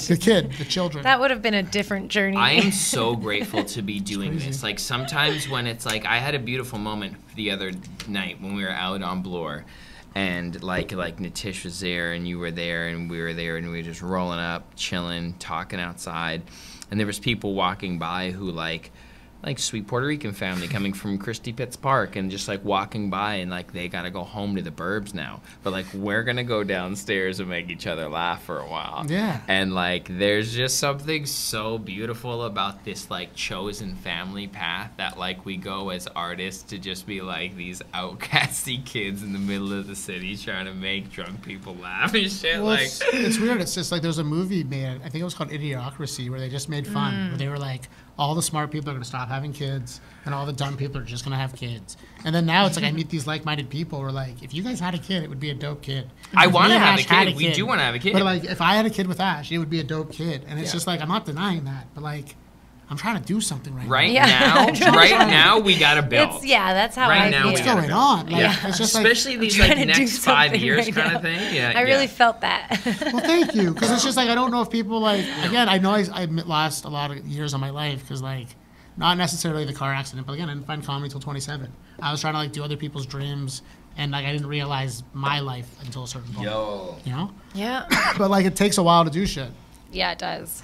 So It it's just really like to have a does. kid now too, where it's like that's wild. Yeah. I'm just figuring out how to live my life. Yeah. How am I supposed Man, to? we've seen people that have had kids this year, and it changes things. For sure. My parents sent me to private school, and like I need to give my kids a better life than I had. Oh, I think that's the shit. point of existing. Like away. I think that's one of those. No, they didn't. I'm not a boarding school kid. Okay. They just sent me to like a. It wasn't all boys. It was just like the Private Christian school. There's in a the neighborhood. tuition. There's a tuition. Yeah. Like you had, like they can pay for you to go to school, meaning like they have. that must have been an intense experience. You just met a bunch of like. The whole reality was one day, I was in an accounting class in like grade 10, and this. So there you go. And this You kid know was, how we complain about public schooling not teaching you anything about accounting? There you That's go. hilarious right there. But no, there was an accounting class, and this guy was chewing gum, and the teacher was just like, every day yelled at him and told him to spit it out. And then he's like, if you're chewing gum on Friday, like, I'm gonna like suspend you or like this is a big deal. And then the kid came in on Friday, and he had a note from his mom that was like, my kid can chew gum. And then that was like I guess I got depressed. Where I was like, the world can't work like that, you know? Like It does. It's like you can't, you know. And then at the time, like my dad owned a brown My mom store. was that mom. Was that mom? My mom would come in person and embarrass the teacher in front of all the kids in the middle of the But you class. were in public school. In private school, you don't know what amount of money these parents are paying to this To school, discipline these kids. and to And that's not even discipline to say, don't chew gum, don't wear hats. that was the only. Yeah, but they get to understand how life works. Is like if you have money, you can do what you want. Yeah, of course. But it's like, that's just the reality of it. But for me, it was just like, and then in the 90s, like my dad owned a dress store. He sold wedding gowns and like a family business. High ticket items, very smart. Well, at that time, right? And then at the time in the 90s, it was like New York and stuff. And like in Europe, he would go do these trips with my mom, pick out fashion. But then when you got into those and white like- trails. in the early 2000s, no, everything went to China. Oh. So like everything got super cheap. So it was like, yeah, he found that too. But like, imagine that. Imagine the price.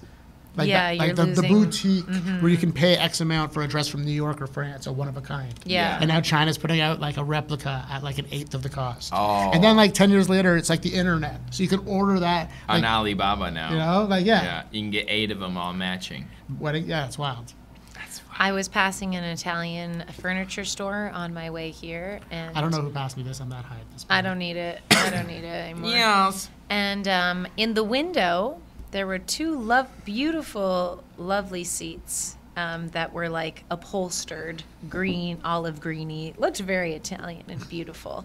And, Hey, and it said Hey. sale. I'm gonna go take a seat on that seat. It said sale. The two of them for $6,000. What a deal!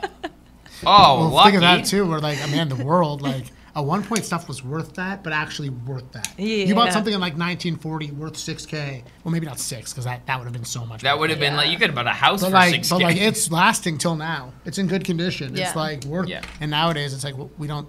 IKEA's kind of cool, you know. But like things, it's just a different world. IKEA, yeah, You know what I'm everything's saying though? quick Everything's and not collapsible, like. and I'm not everything. saying this. I'm knocking on wood for some reason. Yeah, but we need. This, I don't know. This I is don't know like why I was concrete knocking or on wood. something.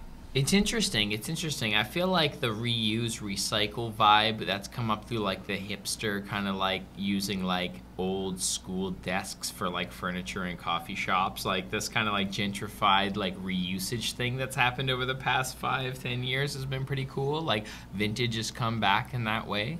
It's not very comfortable, but it's good that we're reusing. It's kind of cool, like at this point in my life, to see things that were like the 90s, like come back. Yeah. That's kind of cool to be It like, is. Yeah. Like it's kind of also scary to be like, shit, I'm this age. I know, what the fuck's up with it's that? Cool. Yeah, but that's just There's happens. a Blink-182 concert in the city tonight, and I'm literally looking at dudes who I grew up with, like with their hairstyles, but they're like fat dads now with like gray beards and like their kids. I kind of had they that. have their kids, dude, and they I have had the that with the hairstyle. Friends reunion. Oh on, my God. On Crave. Just the way they looked.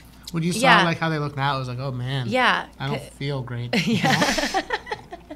I'm gonna sound like an asshole, but you see like Phoebe's neck, and you're like, what? Oh man, I smoked too much weed. Oh no. Oh no. What happened? Like they're still super funny. Yeah. And R.I.P. I would. You guys want to hear something crazy? Speaking of Friends, Matthew Perry today, like when I left here, someone was a doctor was arrested. Someone was arrested for his death. What? Today, like whenever, sorry, a couple weeks ago. Yeah. But like, that's wild, eh? Shit. Whoa. Like a doctor, they seized his computer, and it's like they're chasing a trail. He was murdered? Well, someone prescribed something he shouldn't have had. So is there oh my God, are you telling me there might be repercussions for people in the pharmaceutical company? This is Not crazy. the company, the doctor that prescribed The it. doctor that prescribed But that's crazy because if Because you're going to play that game, imagine the opiate crisis. Well, that's the Yeah. ultimate kid in private school bringing the note that, like, you can't do anything to me. That's like crazy. pharma. It's like any form of authority. That's what pharma is. That's funny you say It's that. like, what are you going to do? That's what private school taught I me, own the you. world's pharma. I That's own what- you. I own I this make building. enough Okay. money that nothing bad's ever Do actually we gonna think happen that to me. this doctor knew that there was a risk of this happening, It or doesn't it matter. was just an oversight? Yeah, but like if it's gonna be, you can't. If you open up that lawsuit, imagine all the people that could be like, my dad wasn't addicted to opiates. My grandparents weren't addicted to opiates. I don't even know if it was opiates. I think it was like, who knows? He was addicted to alcohol. He was addicted to a bunch because like he's just addicted person. Let's start with the positives. One of the best, if not the best, funny character ever. Yeah, Could you be any more memorable? for sure. I'm saying. That was awesome. Thank you. Because that was spot on. Thanks, bro. Yeah, he was Literally. definitely like the highlight. Everyone had their like things, but like there was something about Like his you guys are character. actors. And are you guys comedic actors? Yes. Both of you, like at one point, did you channel Chandler's pattern? Absolutely. Like he's I like know exactly what you're talking so about. iconic. Yeah. Yeah. I've never been an actor. Yes, for sure. Like he's just so that first scene, that first in the pilot when he's just like Ross says something about wanting a new wife, and Rachel comes in, and he's like, and I want $1 million. Oh, yeah. It's just Yeah. holy shit. Yeah. I actually during COVID, when COVID first happened, that was the first show I rewatched because I wanted to see how quickly they planned Chandler and Monica. Ooh. It was like, Ooh, from a What- writing perspective. yeah, because that's when I was writing my screenplay and I just wanted to get inspired. And I was like, oh, I have time to do this. But it was like, What did your investigation tell you? It's not for a while. Not for a while Season at all. 5. Yeah. Like they show them flirting, I guess, but like not. But like you would think it would be like episode 1, and they don't like. Yeah, but like they had no idea. I don't think they knew it They was didn't going to want be it to happen. a big hit. No, they didn't think anyone was gonna like it. And Yeah. it was awesome. Ross is pretty fun. They're all just so funny. Yeah. Such a good show. Chandler, I definitely some of my early comedy. I feel like my inspirations like kind of like shook up in a box as far as comedic acting are probably like Will Ferrell, Vince Vaughn, Jim Carrey, Matthew Perry. Like these like just rhythmic patterns of like going down like rants and then like Ellevan's also like an insane, not impersonator. What's the word? emulator. because, Emulator. Like Oh, cool. You do impressions? Yeah. but it's So why not don't you do that impressions, it on was like impersonations. Yeah, kinda. impersonate. Yeah, that's what I'm saying. Yeah, You know what? impersonations, No one not does that impressions. anymore. I know. That's like remember we were kids. That was stand-up comedy. I used- Someone that's- went up there and it was like, and it was the best. That's what he- You should yeah. do that. That's what we I give you did. spots if you do that. Bro, that's Bro, no one does that. That's no one what I does- did at the Comedy Store. I Yeah. would go on You and I ever would need 5 minutes and you miss it. Thanks, bro. But No you- one does that. But he leaned on it too much because he's actually really, really good at it. He does like friends and stuff of ours that don't even have tics. Like you wouldn't even really like a natural. Yeah, you would like eventually I'll sit into you.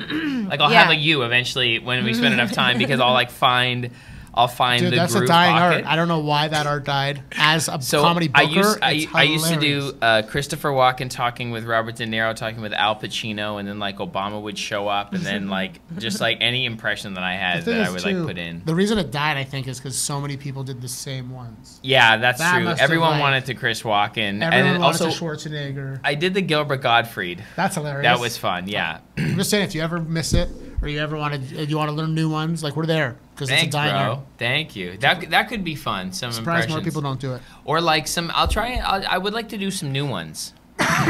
Imagine now that I said that, a bunch of people come to the back room. They're like, I'm an impersonator. You put me on tonight. I can do impersonations. Yeah, that's awesome. Oh shit. Yeah, man, I might fucking take you up on that. But you, not you. Yeah, thank you.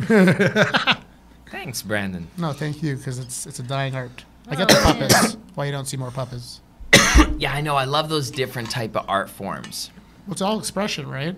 Yeah. It's just like when people do different shit. And I would also use music. I had music queued up. I remember at the main stage comedy store, I remember doing this kind of mostly written freestyle-esque rap sing-esque to Frank Sinatra's start spreading the news, and I just do an impersonation.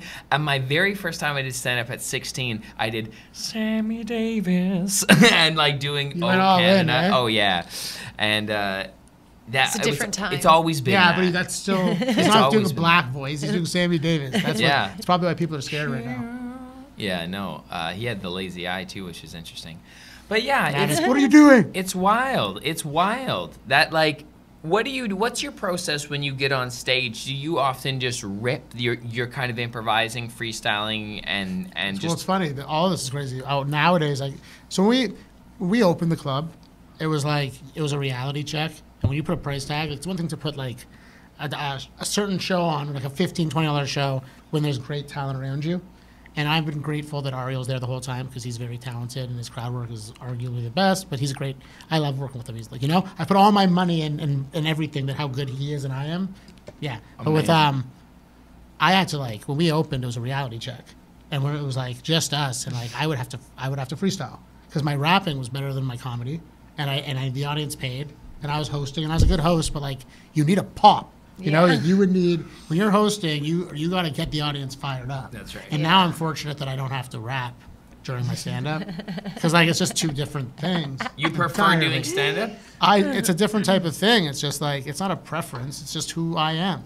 It's when I used to rap, you see it. We did it earlier, and I appreciate you letting me do that. Yeah. But it's we'll close it out with one soon. For me, it was just comedy just made sense. I don't know what it is. From a guy that I get instant gratification, and then rapping is now at the point, if you see it, I get to just turn my actual brain off, and I get to just let shit just come out of my mouth. Where with stand up, it's you don't get respect for that.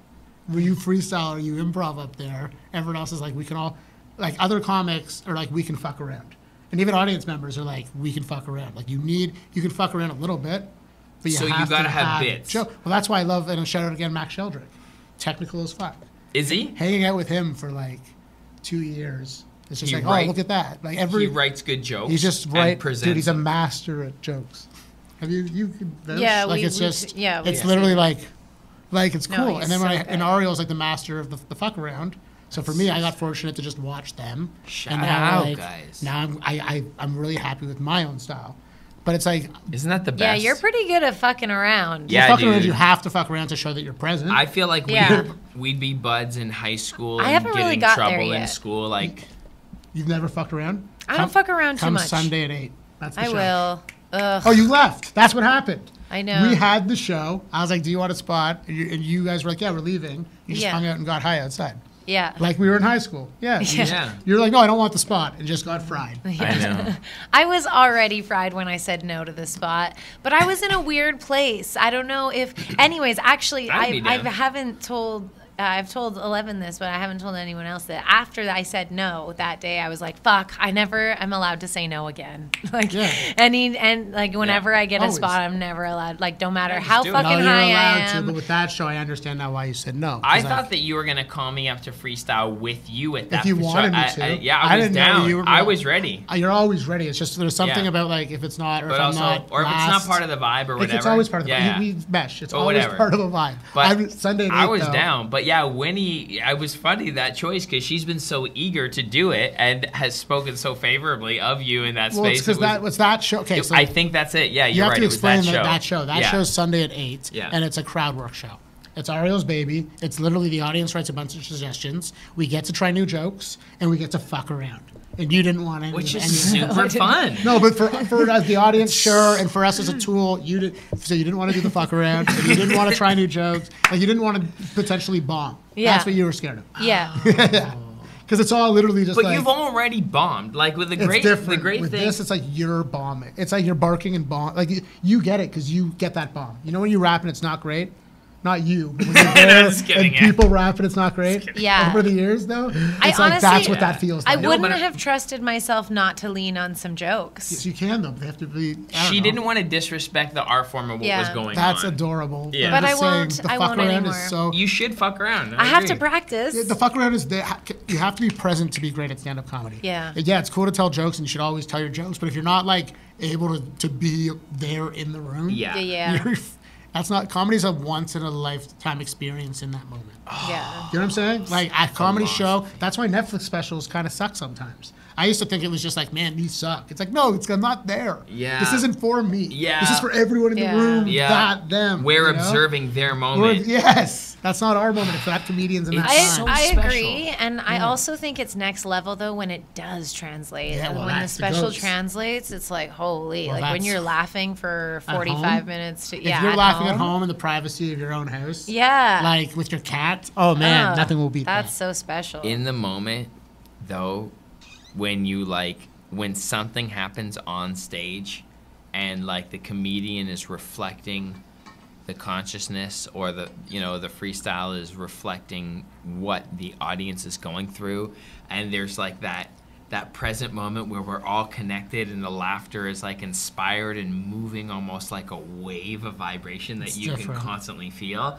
That energy, that's like the addictive Well, drugs that you feel when you're like, 100%. I create harmony. There's something vibrationally going on Well, bigger than even what's physical matter. It goes back to that basketball thing when you were like, do you love basketball? It's like when you're really into stand-up, there's like a rhythm. Like with music, you're actually creating that rhythm, which is next level, and it's like, but that's also there to back you up in case like the cool thing about comedy is like, it's like you have a ball, and you're just like, you know what I'm saying? And then like when you hit a fucking joke, it's like you're hitting a shot. Yeah. And you hit a pop, you're dunking, like, you know, it's just like there's a rhythm with just you in that moment in time. We don't have a ball, we have our words. Yeah. But it's like, oh my God, there's something about, like you're saying, that wave, and then in the room now where it shakes. Yeah. It's crazy. Yeah. Just so I grateful. haven't. I've gotten enough that is like, oh, I get it. Like I get what this, but I just am too afraid to not be in control, or that's how I'm perceiving Yeah, it. but you said you've only been doing it 2.5 years, right? Yep. So it's like where you're at, it's like how many sets do you think you've done? 100. Okay, so like the goal is like when I tell people you hit 300 sets and then you want to hit 1,200 sets. The 300 sets is going to get you comfortable. Like you're different because you come from performing, but the 300 gets people familiar with the memorization, Yeah. which you already have Yeah. because of the other gig.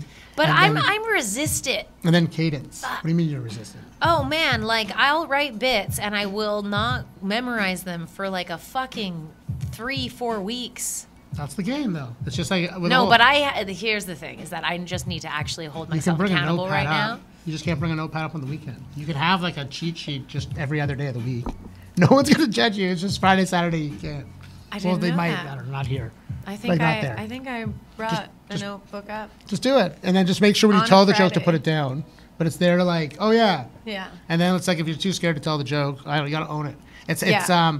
comedy's weird. It's like, oh, this is such a huge tip. It's have confidence half vulnerability. Yeah. If you're too vulnerable, everyone's like, what the hell's wrong with you? And if you're too confident, everyone's like, this is too much. It's got to be Oh my this, God, like, that's so. it's the fuck spot. yeah. It's literally, oh man. Oh, I know that's we it. were. I had a set last night, and I talk about how I'm dumb, and it's interesting how like when I really lean into it, people don't like it. Yeah, because it's like you're pumped. Like you gotta. Like it can't get like I talk about how I had to go to therapy because of a line that my parents said to me. Oh, I'm already rhyming. Rhyming jokes. And no one likes it. It's too vulnerable, I think. No, well then you gotta. I know. Yeah, you gotta exactly. That's cool. I like that. A balance tell 'em between why you confidence dumb. and vulnerability. That's stand-up comedy. Yeah. A balance between vulnerabilities. And what was the other one? Confidence. Confidently. I'm sparking the trees. Hey. And it's something to see. Yeah, running, we be out here barking these streets. Yeah, but the spark that you see is part of the heart of the artist and me. Nothing can beat being right there if you moving the track like an athlete. Blasting these future tense like you pass the weeks. Now pass the weed as I pass the mic and go turn up the beat. Hey, turn up the beat, turn up the heat, Miami. People can't stand me. I don't know why. I'm just kidding. I'm just some guy doing my shit. I'm just trying. Oh my God, to get by. I'm only like 5'5". I do it to stay alive. Do it like other people got 9 to 5. I got like 5 to 9 all of the time. It's like crazy. It's like I still think I'm lazy. Do shit what I can. I don't know what. Trying to be a man. Not trying to be disrespectful. Just have a plan. Oh my God, do it until I can't. People what know that is on brand. That's it, Brandon. That's my name. But Brand, how do you charge your friends when you letting them in? You saying you talking to brands? Yeah, like sponsor the show. Yeah, we gotta go cross the line like open the threshold and cut the throat is cutthroat like the business. How do you handle and go within and be spiritually attuned at the same time? Capitalistic. How do you manage the shit? I don't charge my friends. I don't charge comedians. I make an amends. I don't pretend. Just keep it real. Let's wait for this beat though. So how you guys doing? This has been a sick podcast. I appreciate it. It's not gonna. I like that. That was fun. You know. Where can the people find you? Backroom Comedy Club. Am I supposed to? I'm confused. Yeah, well, I don't know what to do. Okay, Backroom Comedy Club. Yeah. It's like 814.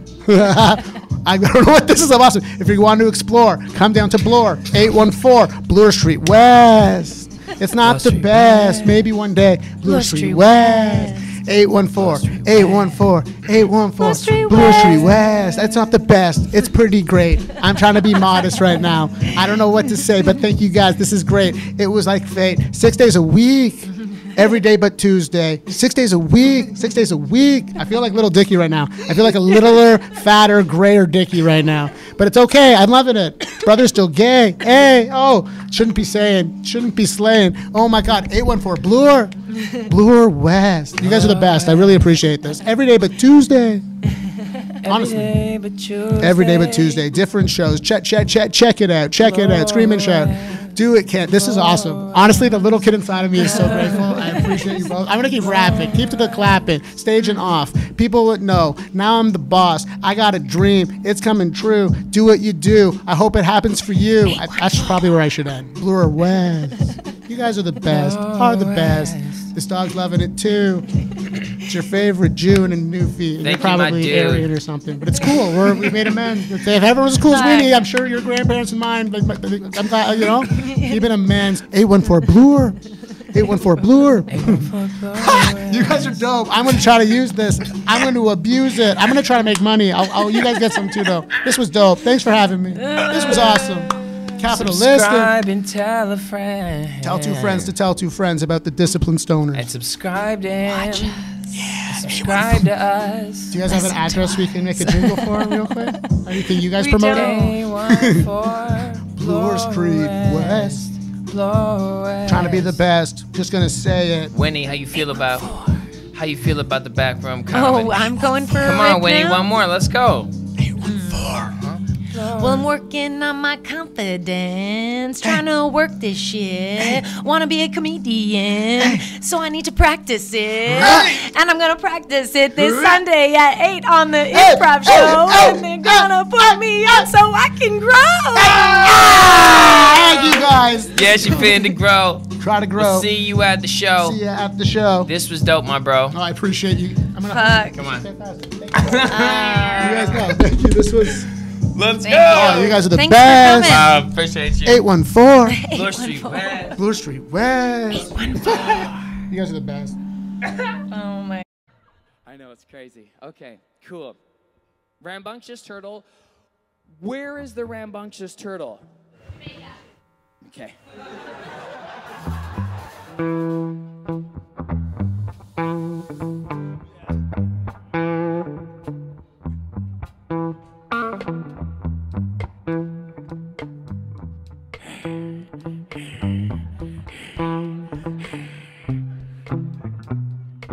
You are the craziest turtle that I've ever seen. Ever seen. How did you end up here in Jamaica on the beach? On the beach.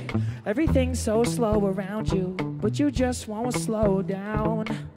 This is a new song, but I gotta mention going down. Holy cow. What's this about? Why this turtle is so tripped out? What he took cocaine for? What now? Oh, that turtle just came out near that ship. That's a pirate ship, and they trying to dip. Where can we find this? I think a drug bus just came through, and 2 cops came right by us on a big bus. This turtle's fucked up on coke. That's crazy. Best song I ever wrote. What's with all these rambunctious turtles? I'm not sure it's running circles. What's with this rambunctious turtle? Wrong accent, I know. Fucking spilling around the beach, yeah. What you talking about? Around the waves to see? I mean, are you playing me? Amazing, I must be hallucinating, cause I just took 16 tabs of acid. Damn, that's the fastest turtle I ever seen. I'll try to grab it. Oh, hold on, I get it. It has no shell, that's a lizard. What's with these rambunctious turtles? Who gave these turtles coke? Mate, that's your fucking rambunctious turtle! Wrong accent, I know. Welcome to Disciplined Stoners, the gateway drug to mindfulness. Look deeper. To think that we started this podcast to fight a stigma, only to uncover so much love that we realized that you can't put your energy anywhere but what you want. Look deeper. And what we want is authentic conversation. What we want is quality medicine. What we enjoy is each other. We get to learn from our guests. Manage the best. I would manifest this. Part of the magic of the plant is how it uncovers what you've been hiding away. So much love. Look deeper. Feel more. Tune in. So much love. Look deeper. We're not here to be lazy. Welcome to Disciplined Stoners. We're not here to distract ourselves. The gateway drug to mindfulness. We're here to learn. We're here to grow.